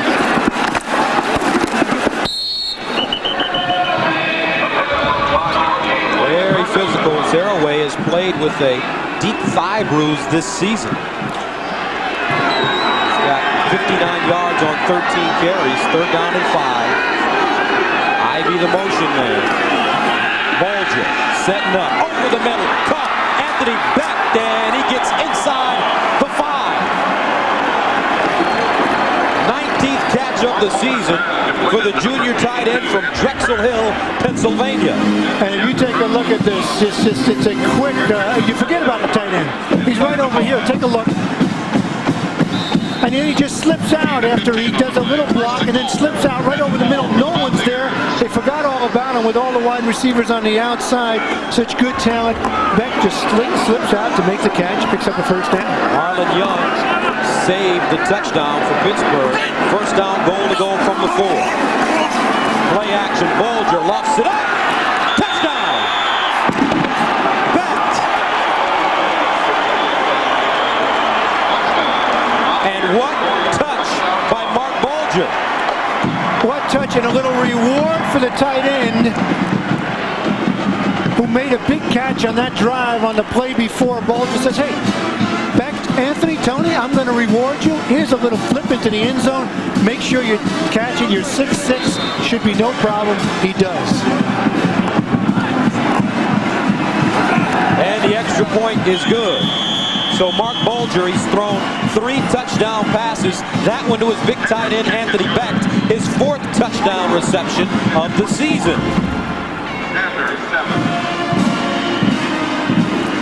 And just a little play action fake, and then lobs it to the outside. The defensive back bought it, and you know, that was Thompkins. He's supposed to be watching Becht, but he bought the fake, and Becht got behind him for the touchdown. Becht came to West Virginia as a wide receiver, and today's NASDAQ Amex Scholar Athlete of the Game is Anthony Becht of West Virginia. NASDAQ Amex's commitment to the investment in our future is shown today by the donation of $1,000 to West Virginia's General Scholarship Fund. So not only is he a good student, but he's also a tight end with some pretty nice hands and a do-rag. Deion Sanders style. And a happy man. Touchdown, his 4th of the year. A scoring drive, 9 plays, 63 yards, moved around. Zaraway on the ground, hitting some of the wide receivers, then coming back to the forgotten man at tight end, Anthony Becht. When we talked to Coach Leland, he was really key on some of the things that Becht has been doing this season, and he's only a junior, and Coach Nealon feels that next year he's really going to have a breakout year. And he said he was sort of a made man. Big smile came to Don Nealon's face when he talked about his tight end, saying he's worked so hard, he's built himself up. He was a relatively skinny wide receiver when he got here. Now he's a big tight end who can block and also catch. Had another good tight end in West Virginia a couple of years ago, Lovett Purnell. Now is in the NFL with the New England Patriots. This one going out of bounds.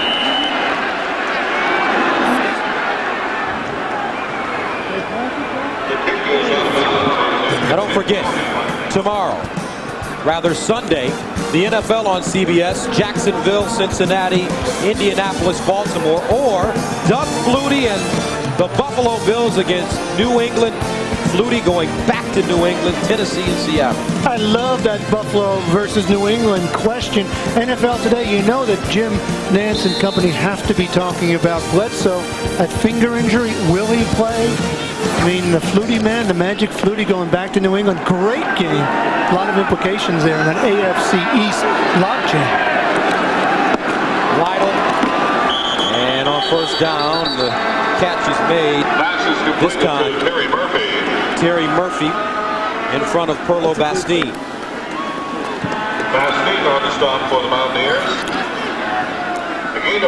You know, Pittsburgh was able to get a little life in that last drive and get a touchdown from Kevin Barlow. Boy, you know, Matt Lytle has to do it again. It was 24-7. You know, we're getting close to the half. He has to try to keep it going, keeping some momentum so these guys will believe in themselves. They're young, they're inexperienced. They have to get someone to lead them. Second down and 5 yards to go from the 40. Lytle back to pass out of the backfield. It's Barlow changing directions, and Barlow swung down by Chris Edmonds. Chris Edmonds making the tackle. Barlow really good out of the backfield receiving the football, but the kid Edmonds in the middle, he's a very athletic linebacker. 6'3", 230, and can run.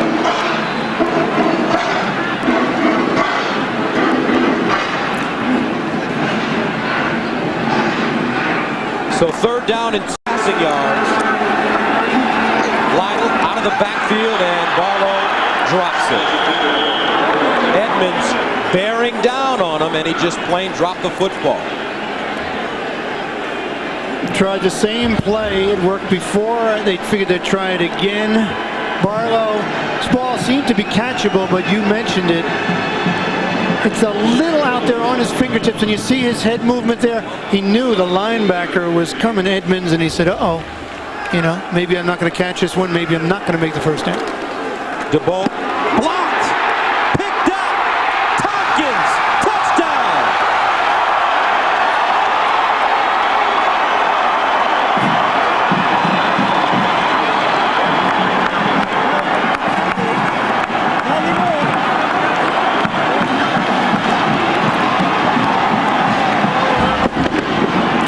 This is disaster for Pittsburgh. They almost had one blocked earlier.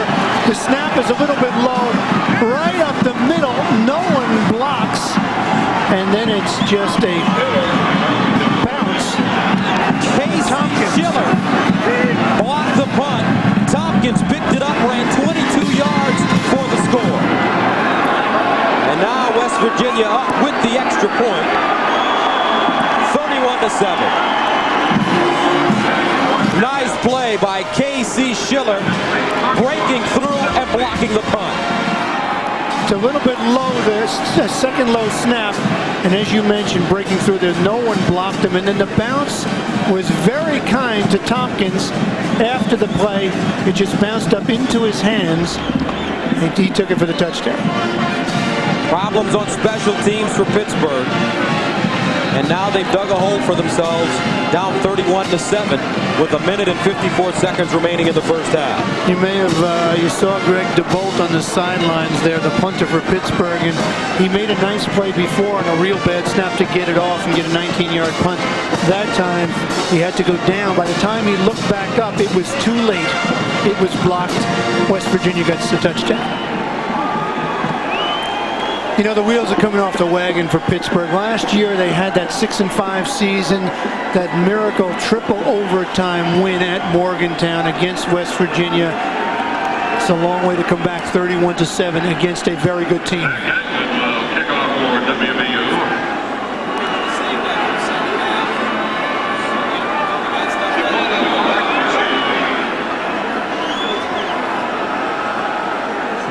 So Walt Harris, he told us that yes, they're inexperienced and they don't have as much talent as they need, but they fought every game this season despite losing to teams they normally beat like Temple and Rutgers. West Virginia sending it away. Javon Allen from the 1. Allen straight ahead up to the 25. Make it the 27. A return of 26 yards. The last time these two teams played, a lot closer. We flash back. Don Nehlen and his West Virginia team. 3 overtimes this game goes into. 35-35 after regulation. 3rd overtime. Jay Taylor kicked the career best 52-yard field goal. But Pitt wins on Pete Gonzalez's touchdown pass to Terry Murphy. Lytle, far side, caught Grimm, and he's wrapped up close to a first down. Charles Fisher there once again. Guys, you're talking about last year and what a year it was in Walt Harris's first year. They went 6-5. They went to the Liberty Bowl. High expectations, probably unrealistic as he was trying to rebuild. So in a way, the bar got raised a little higher in terms of anticipation last year with that 6-5 record. This year they're 2-8, and certainly this would be a disastrous season. They're way behind here, so it could easily be 2-9. Lytle throwing again, flushed out of the pocket, throws on the run, incomplete. Fiola, the intended receiver, but he was buried by Barrett Green. And Barrett Green, an interesting story. His father, Joe, played for Don Nehlen at Bowling Green. And he reminds a lot of the coaches at West Virginia of Bernard Russ, who is now playing with New England. You know, Barrett Green is a great story. You talk to Don Nehlen, he'll tell you that his father, Joe, was the best player he ever had at Bowling Green. And if things don't come full circle, Joe Green was asked to move from strong safety to nose tackle 30 years ago at Bowling Green. And Barrett Green went from strong safety to linebacker here for Nehlen this year. Lytle down the field, and it's dropped. Terry Murphy. Called that a case of alligator arms. As he dropped the ball, Lytle put it on the money. You know, Lytle did throw that ball well, and Terry Murphy, the senior wide receiver, in between the two defenders. The ball thrown behind him, but certainly catchable as he spun around, wasn't able to hold on. 3rd down and 10 from the 38 for Pittsburgh, trailing it 31-7. Lytle rolling with running room, and incomplete.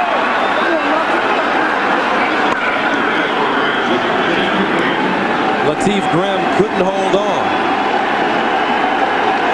If you take a look at Lateef Grimm, the ball is on the sidelines. He goes up, he tries to get the 1 foot in, but he can't hold on to the ball. Incomplete. Greg DeBolt back on the punt, standing at the 25. Remember last time he was back there, his punt was blocked. Good snap, and he got it off. Low wobbly kick, swoop, lets it bounce, and gets away from it. With a minute and 1 second remaining. 34-yard punt.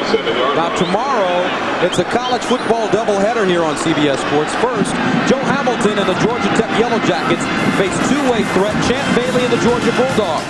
Then, the Big East title is at stake when Edger and James and the Hurricanes hit on Donovan McNabb and the Orangemen of Syracuse. Stay on top of all the goings-on with Tim Brando, Craig James, and Lou Holtz on College Football Today. Big East title at stake, huh? Miami-Syracuse. Terrific game. 1st down and 10 for West Virginia from their own 27. Bulger out of the shotgun. Zaraway skips through the hole.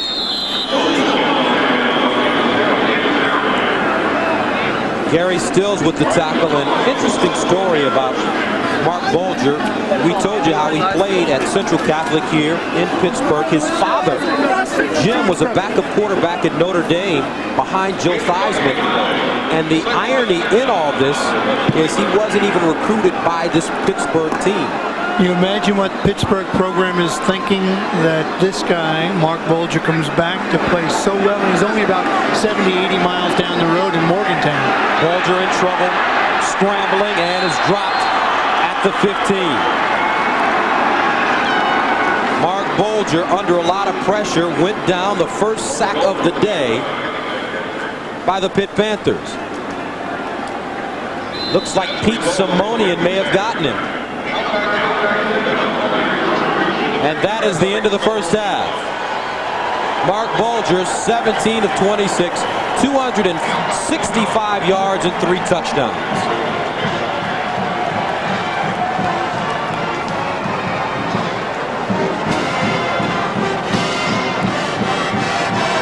So West Virginia, and Don Nehlen told us when we talked to him earlier this week that this game is important because last year Virginia went 7-4, didn't get into a bowl game, so 8 wins puts you in a better position.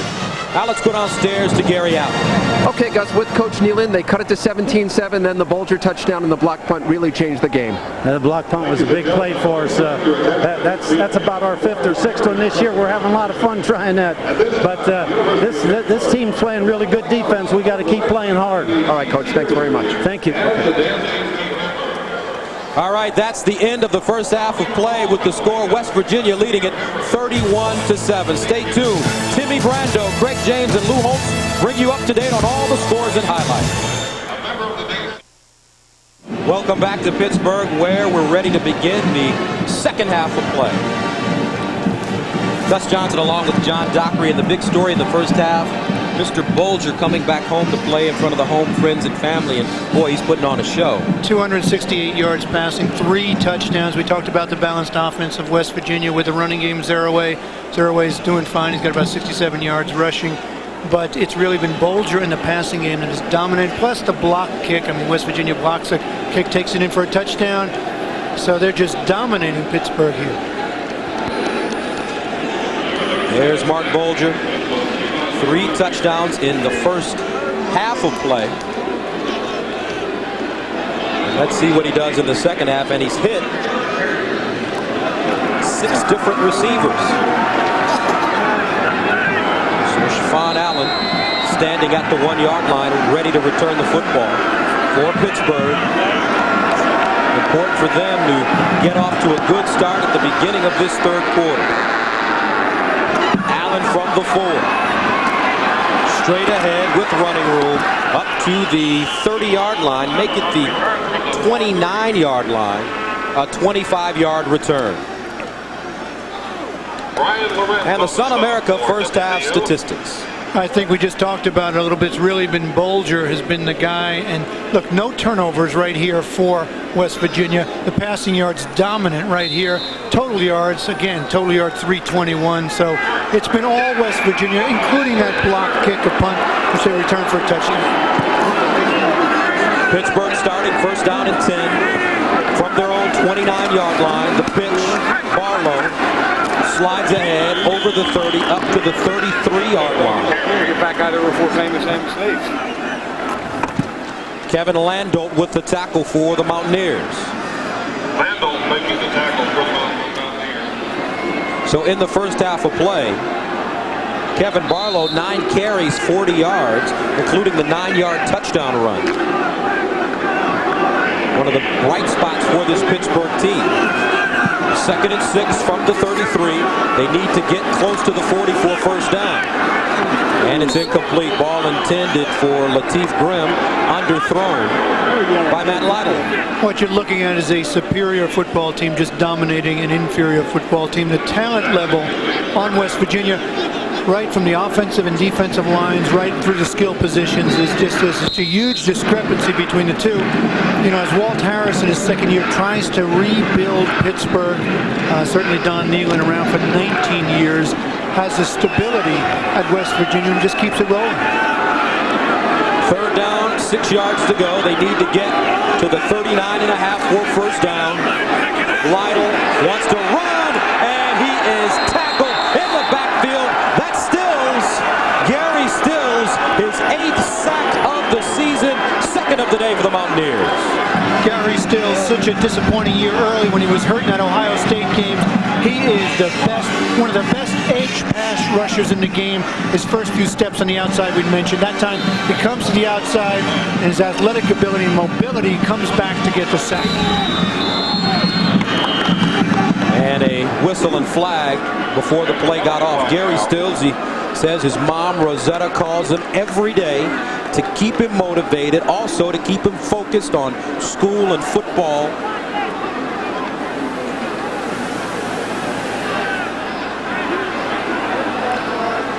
Movement on the offensive line against Pittsburgh. First penalty of the game for the Panthers. You're talking about Gary Stills. He's 24 years old. You know, he's a man on a mission. Started off slowly, as I mentioned, just wants to prove that he deserves to go in that first round of the NFL draft. Greg DeBolt from the 9, pressure, got it away, low, wobbly kick, and the ball is recovered at the 44-yard line, a 24-yard punt. So Don Nehlen, he told us that one of the keys for him this season is to, in a sense, gain revenge over some teams that he lost to last year. Yeah, he lost to those teams last year. You see the scores: Boston College, Syracuse, and Pittsburgh. This year he came back and beat Boston College last week. Syracuse was really the high point of the season, he said, when they beat them 35-28, and right now they're on their way to knocking off Pittsburgh, so he will have achieved that goal. 19 years at West Virginia, has had many opportunities to coach other places, and as a matter of fact, he's had 10 opportunities to coach at other schools, but decided to stay at West Virginia. Zaraway chopped down in the backfield by Kareem Thompson. Don Nehlen, the winningest coach in West Virginia history. He's also one of the winningest active coaches in college football. Hayden Fry has decided to leave Iowa, retiring after this season. Right, and of course Joe Paterno at the top of that list. He's been at Penn State for his entire lifetime. But stability breeds success, and that's what Don Nehlen has done in his 19 years at West Virginia.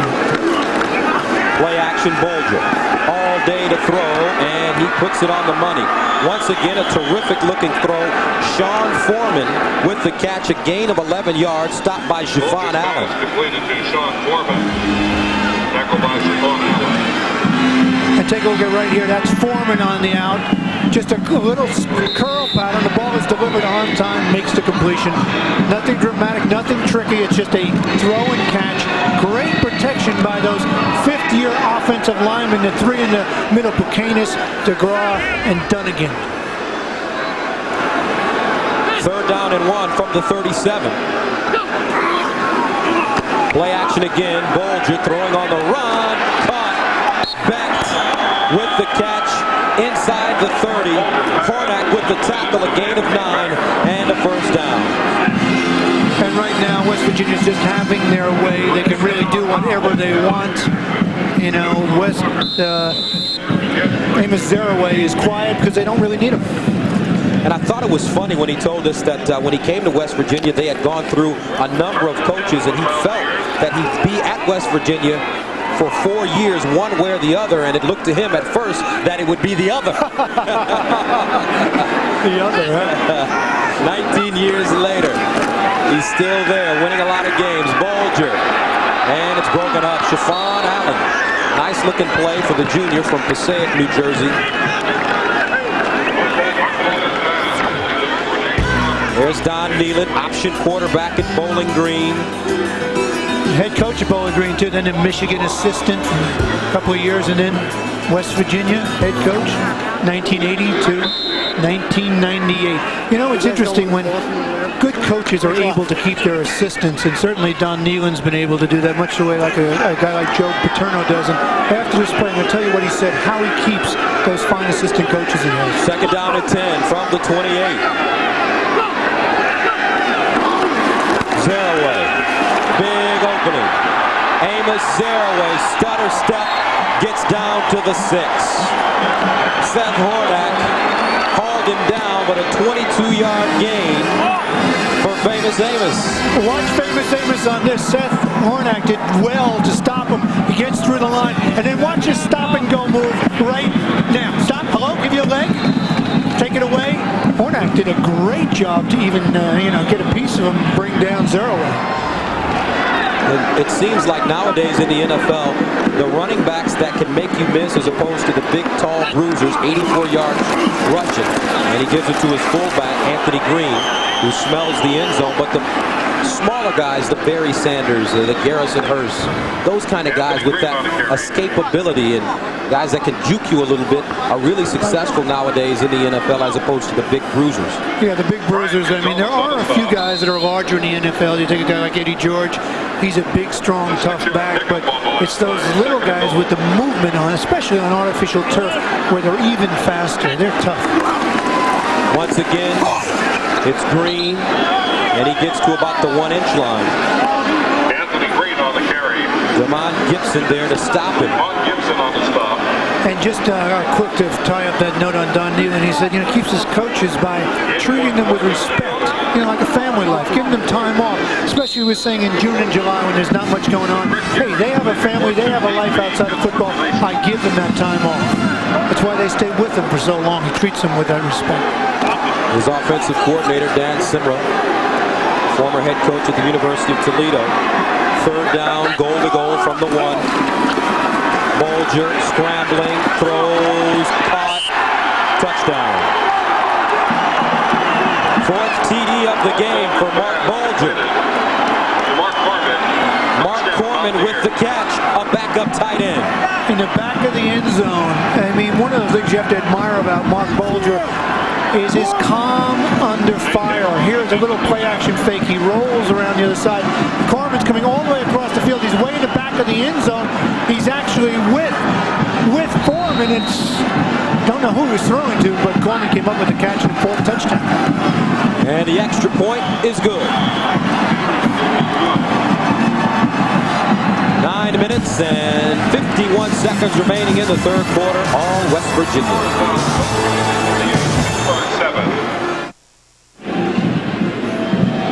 38-7, West Virginia leading Pittsburgh. 9 minutes and 51 seconds remaining. And Mark Corman with his first touchdown reception of the season. And the drive, 8 plays, 46 yards.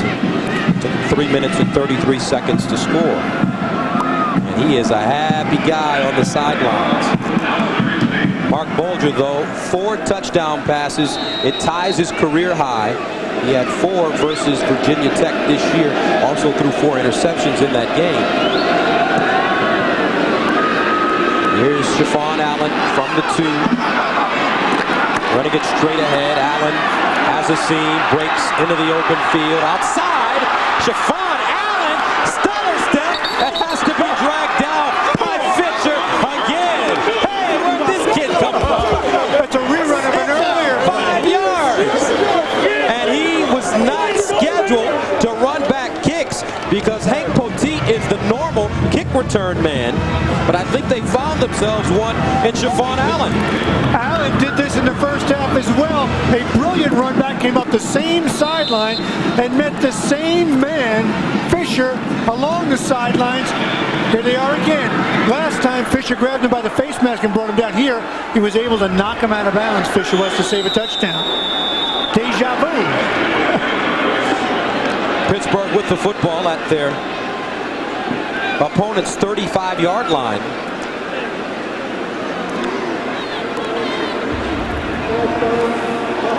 Here's Chiffon Allen. Chiffon Allen, I mean, I think it's safe to say that he will be returning kicks from now on, and maybe they should figure out how to get him the ball on offense. He's great in the open field. What speed and quickness. False start against Pittsburgh, and it pushes them 5 yards back. Now they start 1st and 15 from the 40. Hard to tell a lot. Here's the counter. Barlow looking for a hole, and he tumbles forward and gets close to the 35, make it the 36-yard line. Kyle Caden with the tackle.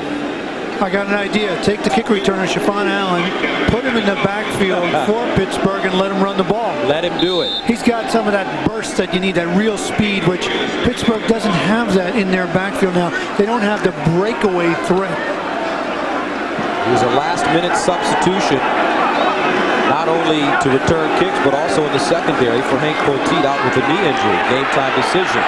And Lytle dragged down. Gary Stills, second sack of the day. The sack man who's missed 4 games this season because of a knee injury. You know, he had a knee injury. That kneecap came out of place the same way it did a year ago, but Gary Stills is obviously back to full speed because Lytle, who has good speed and great mobility, can't run away from number 55. He is so quick.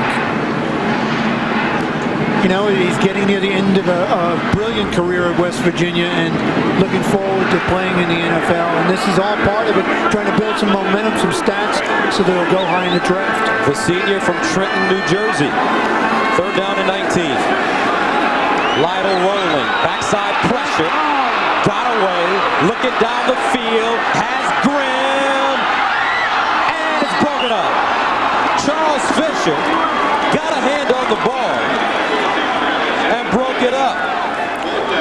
And what I notice about these West Virginia defensive backs, they make up a lot of ground, Doc, when the ball's in the air. They certainly do, but Matt Lytle has eyes in the back of his head. Watch Antoine Lake bear him down. The big man, he somehow sees him and gets away and then throws it downfield, hoping somehow his receiver, Grimm, can come up with the catch.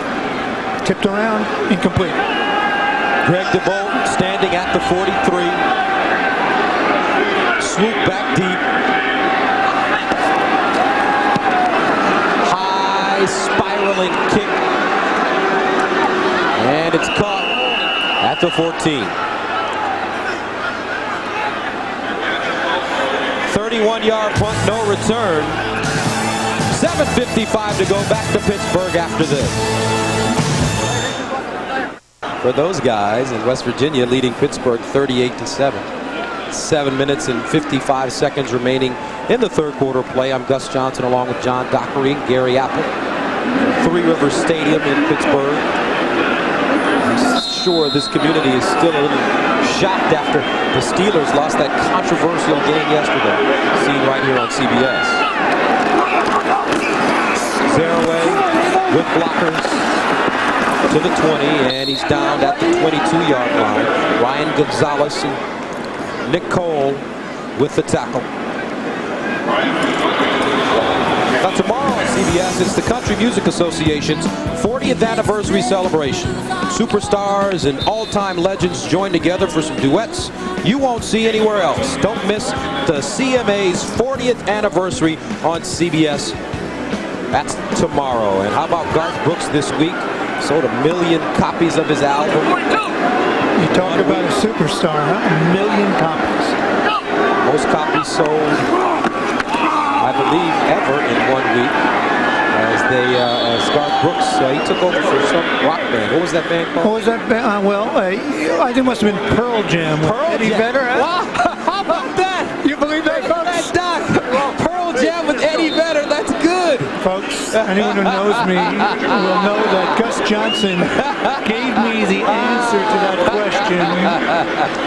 You know, I'm still with you. Your daughters are going to be excited. They are. You should have not said anything. I'm still the Beatles and Bruce Springsteen kind of guy. 3rd down and 2 from the 25. Bulger, far side, caught. And it's Saunders with the catch, wrapped up by Chuck Brown.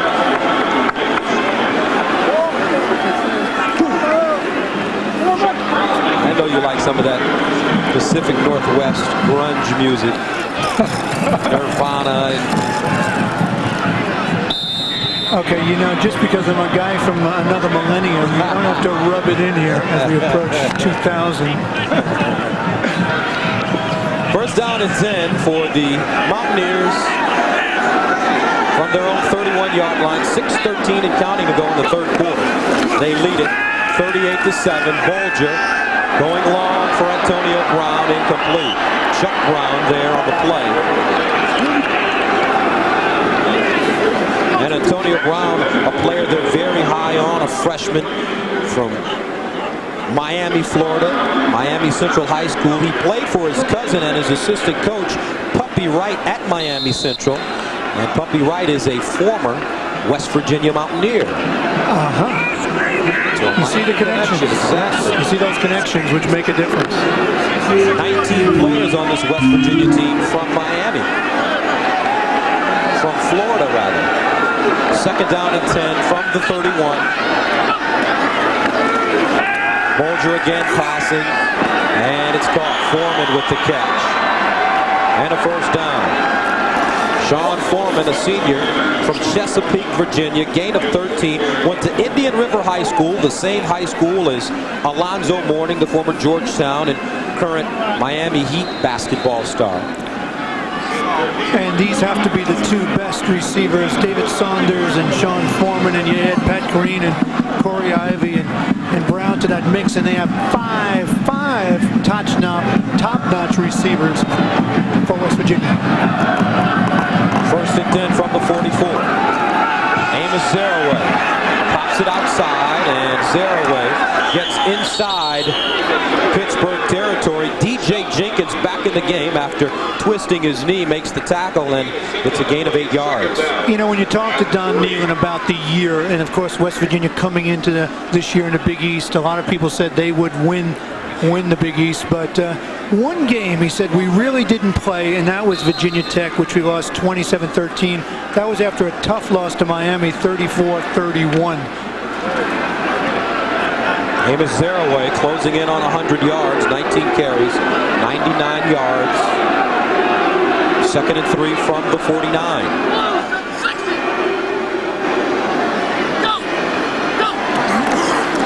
Bulger down the seam, Becht wide open to the 20. Chuck Brown with the tackle, but a gain of 29 yards, and you see why Nealon likes Anthony Becht. You can't help but like him as a big target at 6'6", but the reason it's open, Gus, is that they're trying to help the corners, playing with two backup corners. Pittsburgh is Allen and Brown out there for Poteet and Creighton, and they're trying to help with the safeties in two coverage. That leaves the middle wide open for Becht because the linebackers aren't getting any drop. Becht, 4 receptions, 57 yards, and a touchdown.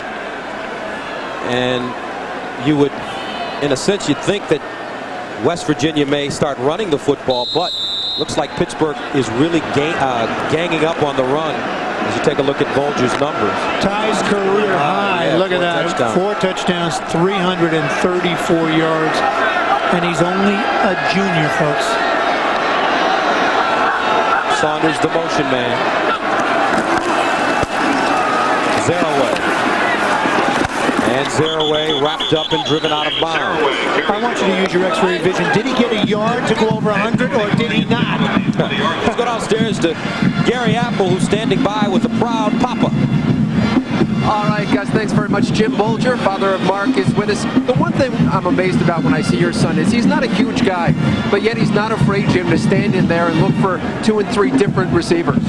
Yeah, Mark, he has vision. He can see the field when he's back. He goes from one receiver, second receiver, third receiver. He's 6'3", about 210 now, too, so he's gained some weight since he's been in West Virginia. I know when he came out of high school, he was only about $169. Wasn't recruited by Pittsburgh, even though he grew up here. How disappointed was he by that? Well, Mark really wanted to go away. So I think if Pitt was real interested, he probably wouldn't have went there anyway, because he wanted to go away to school, and personally, it was great that he's at West Virginia, like an hour and a half down the road, so it worked out real well. Jim, thanks very much. You're welcome. Thank you. All right, guys, a holding penalty against West Virginia. Backs them up to the 30-yard line, first and 22 from the 30. And a running play. Anthony Green running the football. Gibson with the tackle. And Marc Bulger coming to West Virginia, 165 yards. Remember what Nealon said about him? He said he was such a skinny kid. I was afraid if a linebacker hit him, would have to put him in a box. But you know, he had that great release. He had a presence, and hey, why didn't he go to Notre Dame? I mean, Dad went there, didn't play much behind Joe Theismann, who was not a bad quarterback. Well, thank goodness he didn't go to Notre Dame, because he's really tossing the apple to this Mountaineers squad. Looking in the end zone again for Foreman. Touchdown. Wow, what a catch. 30 yards, but a flag on the play. You know, Don Nealon talks about his physical wide receivers, guys who are 6'2" and will go up and get the ball.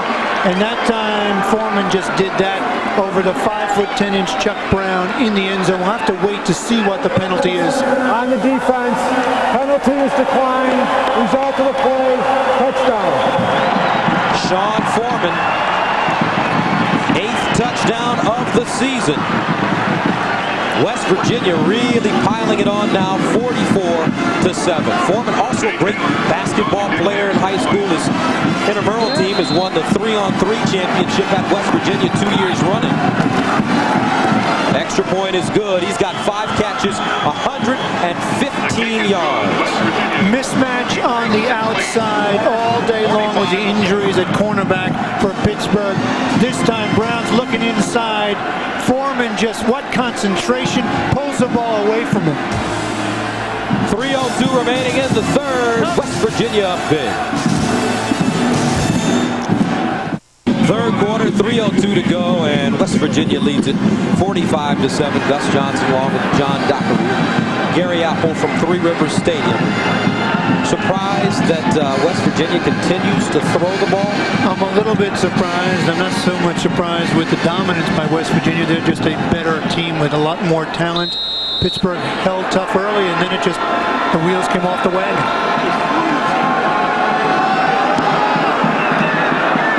And a squib kick picked up at the 32-yard line. And that's where the Panthers will begin. Tomorrow it's a college football doubleheader here on CBS Sports. First, Joe Hamilton and the Georgia Tech Yellow Jackets face two-way threat Champ Bailey and the Georgia Bulldogs. Then the Big East title is at stake when Edgerrin James and the Hurricanes hit on Donovan McNabb and the Orangemen of Syracuse. And stay on top of all the goings-on with Tim Brando, Craig James, and Lou Holtz on College Football Today. You know, it's interesting you talk about that game tomorrow, Miami at Syracuse. Oh, there's the man. With the big hands on the sideline. Sean Foreman got the touchdown. But that game tomorrow, Miami pretty tough on the road. They beat these West Virginia Mountaineers in Morgantown. They're 4-0 on the road. They're going up to Syracuse to see who walks away with the Big East crown. Should be a terrific game. Some outstanding players in that game, too. Both quarterbacks, McNabb, Covington, and some pretty good runners. Edgerrin James for Miami. Rob Conrad, the runner for Syracuse. Two good backs. Brandon Williams in the game now for Pittsburgh. Gets to the 40-yard line, make it the 41 before being dropped. And you talked about Sean Foreman. Well, first, the Big East standings. Miami, Syracuse battle it out for the top spot in the Big East Conference tomorrow on CBS. Virginia Tech at 5-2. West Virginia will improve to 5-2.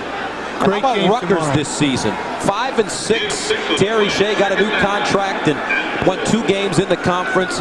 They're starting to improve in New Brunswick. Nice to see them move. It's been a long drought over there in New Brunswick, so nice to see Rutgers doing better than normal.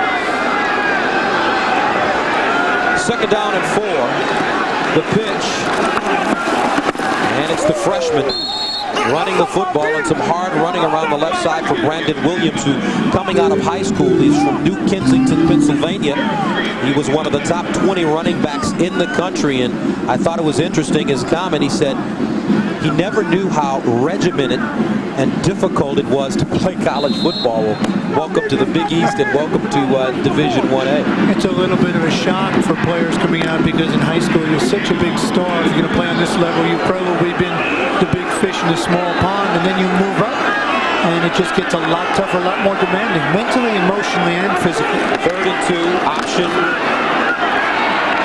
Lytle keeping, and he should receive the first down. Edmonds there to grab it. It looks like he did get the first down. I'm going to put you on the spot as we watch this play again. This is the option. It's just some diversity for the offense. Obviously, Lytle with a good mobility, good athlete, running ability, is able to run it, turns it upfield, and picks up the first down. I was going to put you on the spot. Who do you like in that game tomorrow? Miami at Syracuse. You know what? I think Donovan McNabb is just an awesome talent. I believe he's thrown only 2 interceptions the entire season. I'm going with Syracuse. Okay, I can go with that. James has been awesome, though, in the last 4 games, almost 600 yards rushing. Here's the reverse. Smelled out nicely. Gary Stills. Not on my side. Not on my side, not on my shift or in my territory. Watch him here. Gary Stills, great rusher off the edge, but look, he's not out of control. He reads it and makes the play on it coming back. A loss of 10 yards. Stills. They compare him to Lawrence Taylor. That's a large comparison. I mean, Lawrence Taylor is so good for so long. Stills got a long way to go before he can be spoken of in that kind of a breath. Lytle over the middle, and it's incomplete. You know what Stills does so well? I mean, everybody talks about it, and he even at times wears it on his armband. He'll wear ER, which means edge rusher. He just gets on the edge, and those first 2 steps coming around the corner, you've seen the guys in the NFL, the Bruce Smith type of guys. They come around the corner so fast, the offensive tackle can't get up in time, and they rush the passer like few people can. And Gary Stills is that kind of a pass rusher. Like Derek Thomas for the Kansas City Chiefs. The question mark, though, with Gary is his health. Can he stay healthy? He's had that knee problem, that dislocated knee, 2 years in a row. He seems to be totally healthy right now. 3rd down and a long 20. Lytle flushed out of the pocket, running. Looking downfield, and it's picked off. Fisher with the interception. And with 6 seconds remaining in the 3rd quarter, Pittsburgh comes up empty again. You know, it's all on Lytle's shoulder. He's just trying to carry too much of the load here. He just shakes out the pocket and forces the ball downfield. When you're down by this kind of a score, tries to force it. Cornerback Fisher is just hanging out, waiting in the weeds for an easy INT. 2nd interception of the day for Lytle. 3rd turnover of the day for Pittsburgh. West Virginia with the football at their own 45. Out of the offset eye. Zaraway the deep man. Bulger gives it Statue of Liberty. Zaraway. And he gets over the 45-yard line. A 1st down at the 43, a gain of 12.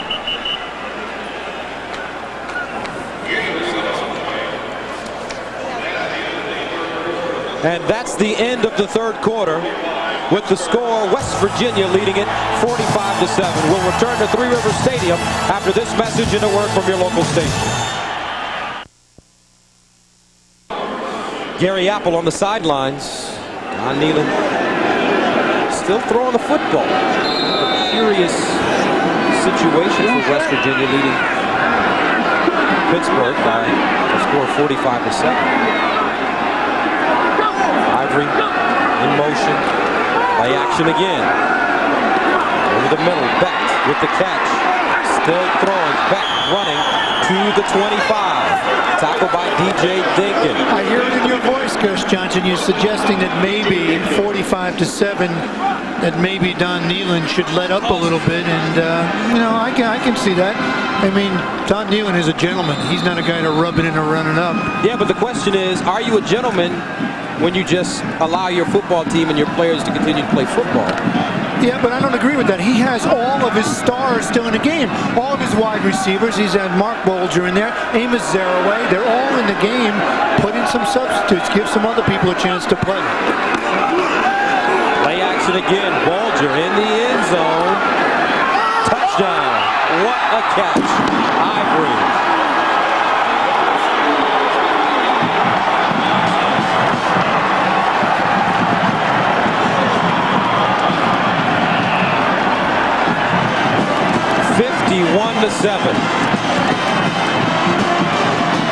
It's DJ Dinkins in the end zone, spinning around, had a chance at the interception, but didn't have enough agility to spin around to make it. Take a look at it, folks. Right here, the ball is thrown up, and it's just Ivy. Watch, see him in front there, Dinkins? Had a shot, the ball's tipped up, touchdown, extra point, 52-7. This is a rout. This is a rout. And we still have 14 minutes and 25 seconds remaining in the fourth quarter.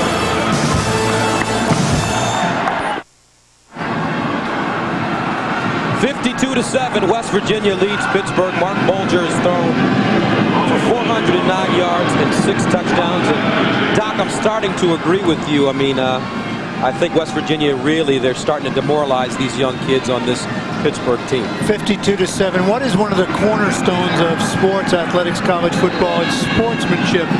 I don't think it does any good to run it up and demoralize a team like Pittsburgh in this situation. Short kick picked up at the 20-yard line to the 35-yard line. That's where Pittsburgh begins. R.J. English returning it.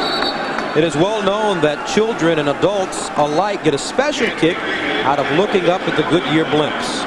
And for nearly 75 years, the Goodyear blimps have loved looking down on special events. Today, Spirit of Akron is doing the looking down, providing our aerial view. And certainly West Virginia is looking down on Pittsburgh today with a score of 52-7. And you know what? I don't care. I mean, you might say, well, you know, West Virginia is 26th in the polls. They would like to be in the top 25. I don't care about that. This isn't about polls. Get rid of the polls. I don't think you should do this to a team. I just don't know. Don Nehlen hasn't taken out some of his starters. Give someone else a chance to play. I know they're going to go to a bowl game, and it will most likely be the Gator Bowl, and it may be against Notre Dame. So you want your team sharp with momentum, but this is a little too much to do to Walt Harrison in only his second year trying to rebuild a once proud program. So Pittsburgh starting from their own 21. Inside handoff. Now let's go downstairs to Gary Apple. Okay, Gus, we're trying to figure out who the biggest man on campus was in the history of Pitt football. Well, you know, we have to go back to 1958. A man who roamed the campus from 58 to 60, Big Mike Ditka. You know, back in those days, it was a two-way game. He not only played big on the defensive line, but also, of course, a great tight end. 58 to 60 for Ditka. He was also a forward on the basketball team, an outfielder on the baseball team, and the intramural wrestling champion. Talk about a big man on campus, and of course now the coach of the Saints, guys. And he has that Saints team playing inspired football this season. And he was still a tough guy. He was always a tough guy, Mike Ditka. Will you ever forget him at Chicago with the Bears? Some of the confrontations. Oh yeah. My! Especially the one with Jim Harbaugh. Now some other Pitt coaches that are now in the NFL. Marty Schottenheimer, head coach for the Kansas City Chiefs, and Dave Wannstedt, who was an offensive tackle here. Wait a minute. Are you kidding me? I mean, he's got that whole defensive mentality. A tough guy himself, Dave Wannstedt. I'm surprised he was an offensive lineman. Brandon Williams, no room. He loses yardage, maybe 2 on the play. K.C. Schiller with the tackle along with Ryan Brady.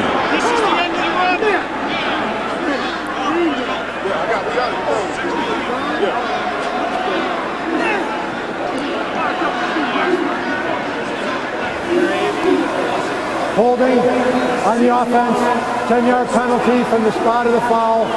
Repeat first down. So Matt O'Connor back in the game at quarterback for Pittsburgh, and here's a look at our CBS Sportsline stat of the day. Total yards, 516 for West Virginia. For complete college football coverage, go to cbs.sportsline.com. First and a long 24 for O'Connor. Williams over the 20, drags people up to the 23 where Mark Thurston tackles him. Now Don Nehlen has gotten some of his backup players in on defense, so we'll see what happens when they get the ball back. And you know, last year it was a, there's Gary Stills on the sideline, the fine rush linebacker for West Virginia. That's where he should be in a situation like this. 2 sacks today for Gary Stills. O'Connor out of the backfield, dropped. Williams lost it, and he takes a pop after dropping the football.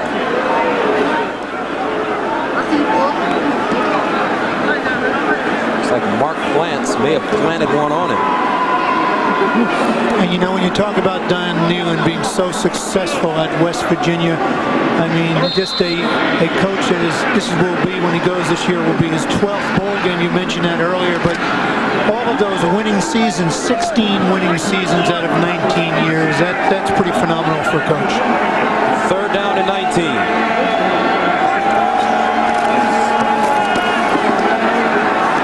Ball caught at the 40-yard line. Mark Thurston got a hand on it, but Lateef Grimm was able to haul it in. A gain of 17. A very nice catch by Lateef Grimm. I mean, watch him right here. He stays with the ball in the middle of a bunch of white jerseys. West Virginia, the ball is tipped, and Grimm keeps his concentration. And look, that as he's being hit, he's able to pull it in for the completion. Not enough, though, for the 1st down. Brings on the punt team for Pittsburgh. Greg DeBolt, end-over-end kick. Swoop lets it take a bounce. Picks it up at the 10. And he goes down at the 13. 50-yard punt, 3-yard return, 11:06 to go in the 4th quarter.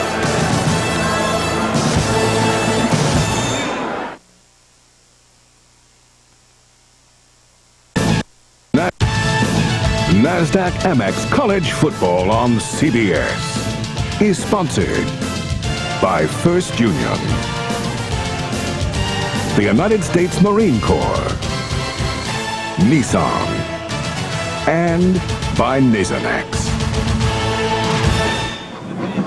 Welcome back to Pittsburgh, where the West Virginia Mountaineers are clobbering the Panthers 52-7 with 11 minutes and 6 seconds remaining in the 4th quarter. Walt Harris, as opposed to Don Nehlen, he's traveled a long way to get to where he is right now. Been a number of places.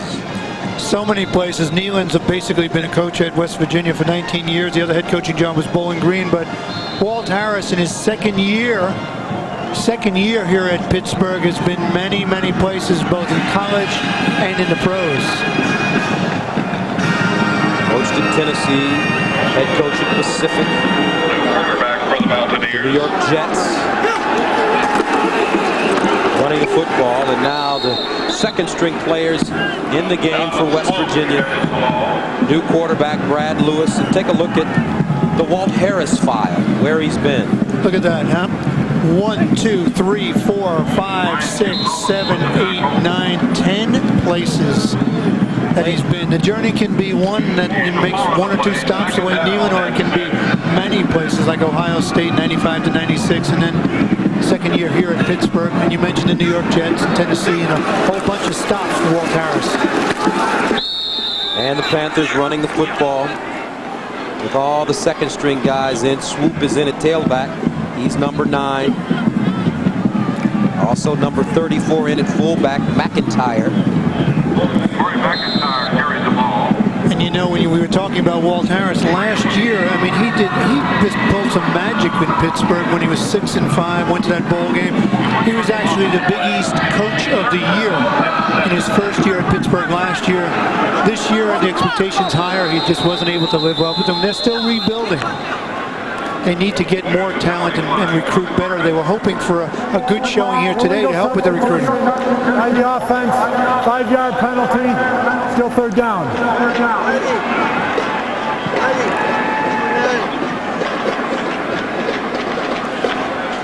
So the substitutes in the game for both teams now. at Three Rivers Stadium as night has fallen. West Virginia with the football, 3rd down and 12. The day is over for Marc Bulger, the junior quarterback. Look at those numbers. Look at that number there, 407 yards. Antonio Brown on the reverse, and he is dropped. Brown dropped by Kareem Thompson, and West Virginia forced to punt it away.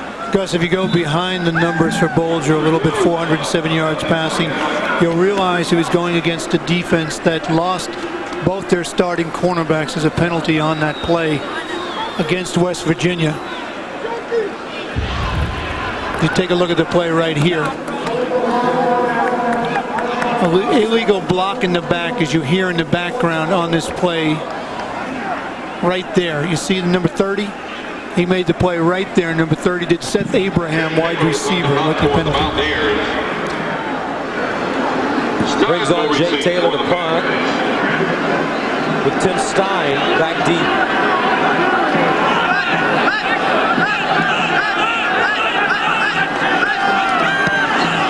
End over end kick for Taylor. Stein at the 45, over the 40, and he gets to the 37.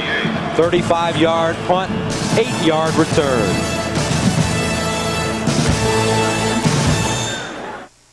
Fourth quarter, 9:17 to go in the fourth quarter. West Virginia and Pitt, the Backyard Brawl, hasn't turned out the way it turned out last year in 3 overtimes, but this kid coming back home has had a terrific game. 407 yards for Marc Bulger, the West Virginia quarterback. First down and 10 from the 37. Play action, and it's incomplete. But I just wanted to finish on my thought about Bulger and his numbers. Behind those numbers, he was playing against a defense, Bulger, with all of his touchdowns. I mean, 6 touchdowns. Wow.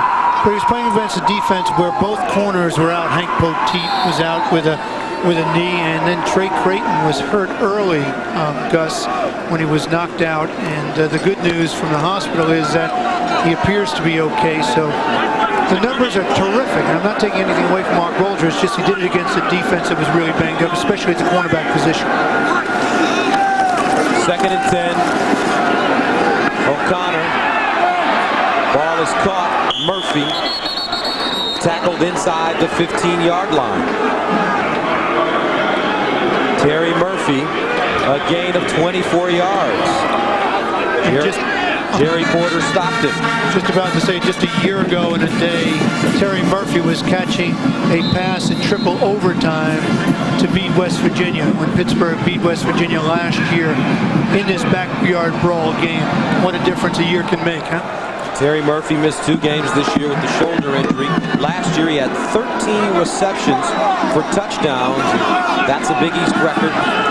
Receiving touchdowns, 13, broke Marco Battaglia's record of 10 when he was at Rutgers. And they whistle and flag.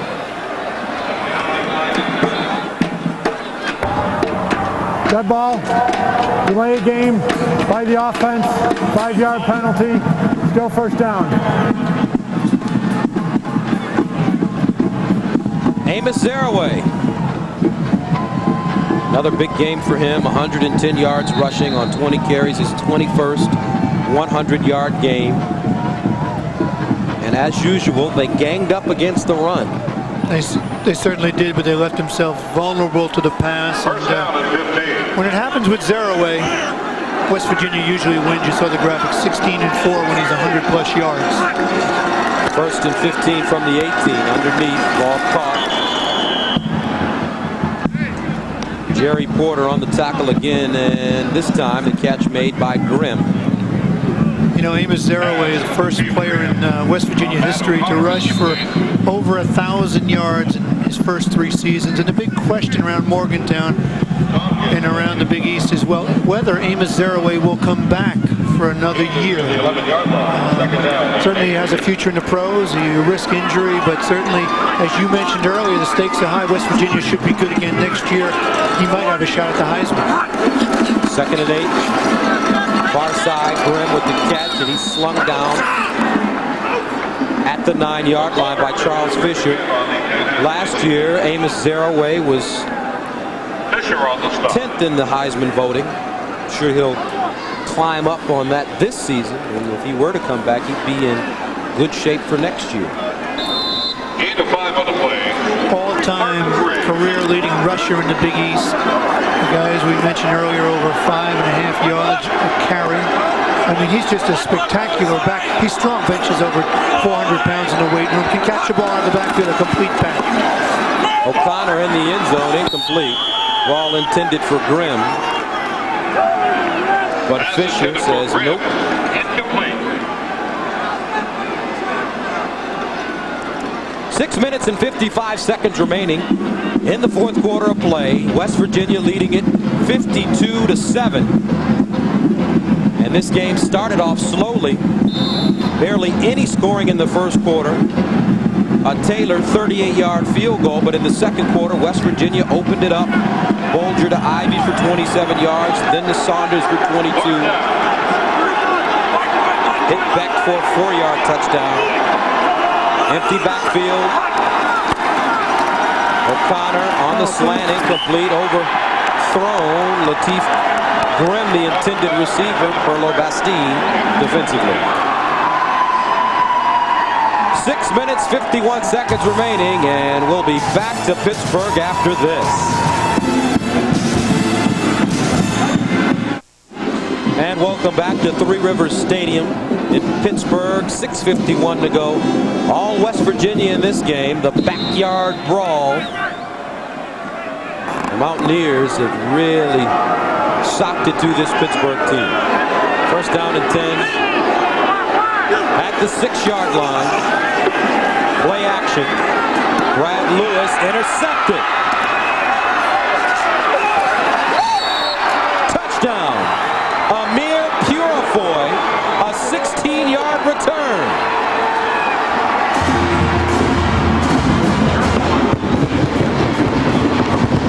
Amir Purifoy with the interception return.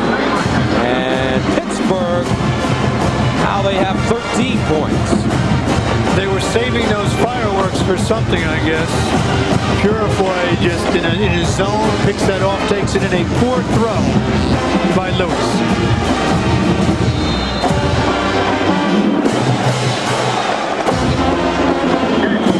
Purifoy from Homestead, Pennsylvania. Big play for him. And the extra point is good. 6:40 to go in the fourth quarter. Take another look at the interception. Purifoy back in the middle. And Lewis looking over. He's waiting for his receiver to come across him. Now throws a little bit of a sidearm. But he had two linebackers there. Throws it to Purifoy, who just takes it into the corner for the touchdown.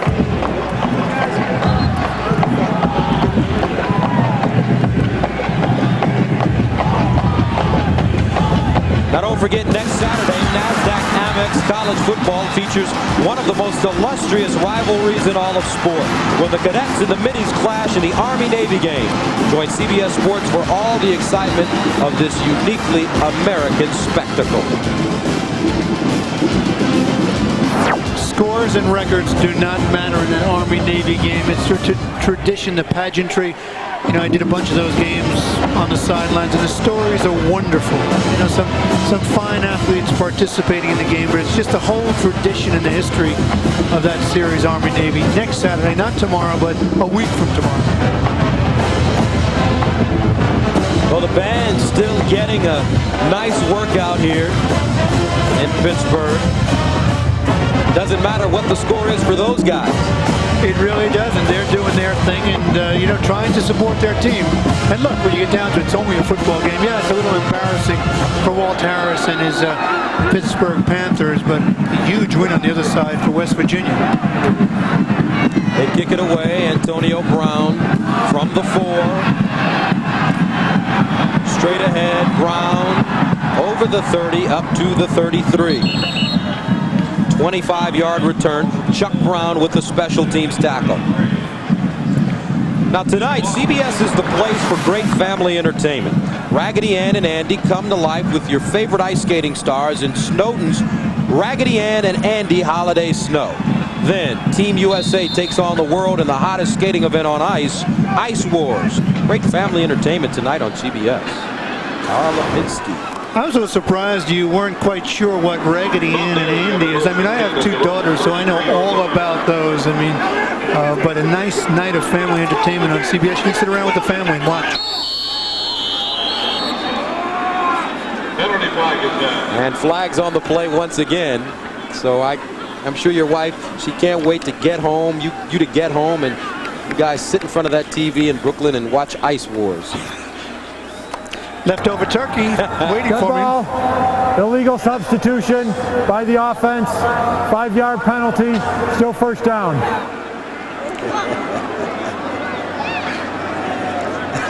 Turkey Day, what a feast for Don Nehlen and his West Virginia Mountaineers. They will go to 8-3. They'll probably be bound for the Gator Bowl in Jacksonville. Possibility of playing Notre Dame. 1st and 15 from the 28. Swoop. And Purifoy with the tackle. Gary Apple, what do you have? All right, guys, this began as a very frightening day for Pittsburgh. On the opening play from scrimmage, Trey Creighton was badly injured. He lost all feeling in his upper body, but the latest we have is he remains at Presbyterian Hospital, but all of the feeling has returned. Everything at the moment checks out okay. They are just running further tests. Guys, back up to you. All right, Gary, great news for Trey and his Pittsburgh team and his family. A very scary moment. Reminded us of Reggie Brown, former Detroit Lions linebacker last year against the Jets. Intercepted. DJ Dinkins with the catch. Dinkins at the 40. Flags on the play. Gets up to the 35.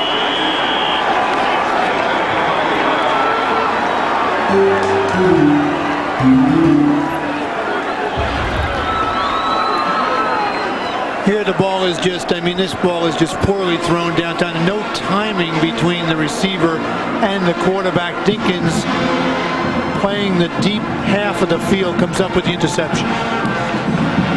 So DJ Dinkins picks it off, and it's been tough for Brad Lewis so far. First down. It's a good thing for Brad Lewis, though. He's a freshman. You know, he is a future 6'3", 220 pounds, good size. Don Nehlen just wants to get him a little action, you know, some real live action, totally different than practicing. Look at Nehlen talking to him. Come on, what are you throwing that ball for? It was a lousy throw, Don. I agree with you. He's saying, hey, look, didn't you see the safety? You can't throw that ball. 1st and 10 from the 45. Connor picked up. Fisher returns the favor. Charles Fisher stepped in and just swiped it away. 4th turnover of the day for Pitt. Matt O'Connor in for Matt Lytle. He has it picked off here. The ball is, there's no room on the sideline for his receiver. That's one of the problems. And Fisher just makes a good move. Lateef Grimm was the receiver out there. Actually, Lateef did well to hold on, because if he didn't, Fisher is gone. Watch this now. Fisher playing the move all the way, and it just drives on the ball the way you're supposed to. He closed his cushion real well, Fisher, and just closed on the ball. Another new quarterback in the game for West Virginia. Jawan Sider. And they give it to Swoop to run it. Well, the best news of the day for the Pittsburgh Panthers came from their basketball team. Today they defeated Kentucky 68-56 at the Puerto Rico shootout. And Vonteego Cummings had 20 points. Pitt, Ralph Willard's team, starting 6-0 on the season. Pittsburgh, if their basketball team only gave their football team a few of those points. Holding on the offense. 10-yard penalty from the spot of the foul. Repeat first down. Well, they beat Kentucky by 12, and I don't think even if they gave him 12, it would help him very much today. Not enough today. The dominant team. I mean, it's simple. West Virginia just a lot better football team than Pitt at the moment. Walt Harris trying to build Pitt back. He knows it's going to take a number of years.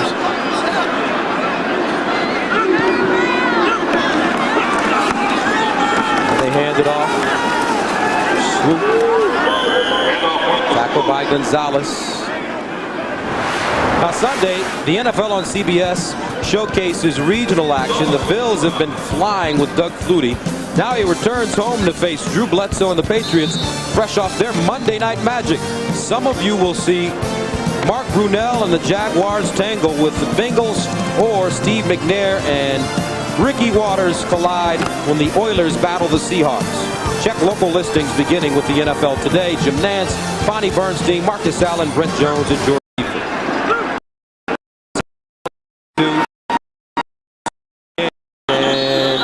Gets to the 40. Seth Hornack with the tackle. Here's a young man that all season his coaches say, Seth Hornack, he's a tremendous hitter.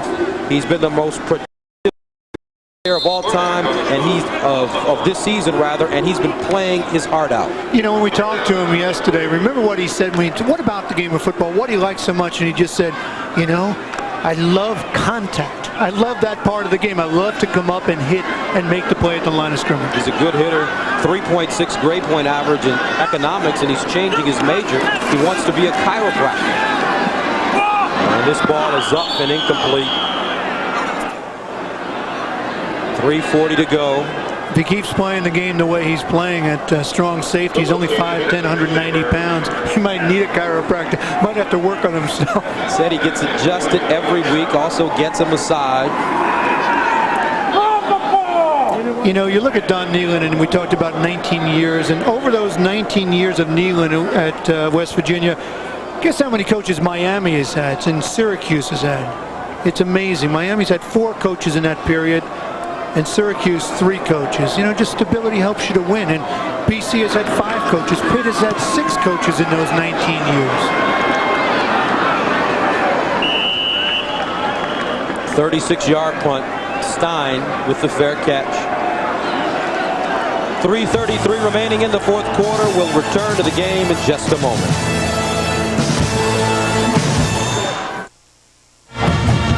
.333 to go in the 4th quarter. All West Virginia, Gus Johnson, John Dockery, and Gary Apple with you from Three Rivers Stadium. And this game started slowly. Only 3 points scored in the 1st quarter, but West Virginia blew it up in the 2nd quarter, outscoring Pittsburgh 28-7. They outscored them 14-0 in the 3rd quarter, and that's been the difference. First down and 10 from the 24. O'Connor under pressure, and he's dropped at the 15. Number 78 making the play for this West Virginia squad, and that's Osanosa. I think I said that right. Osanosa, 78. Interesting. 4th sack of the day. And O'Connor probably wishes that Matt Lytle did a little better, because Osanosa is in there in a hurry. He has no chance to throw the ball home. 2nd and 19. Side incomplete, intended for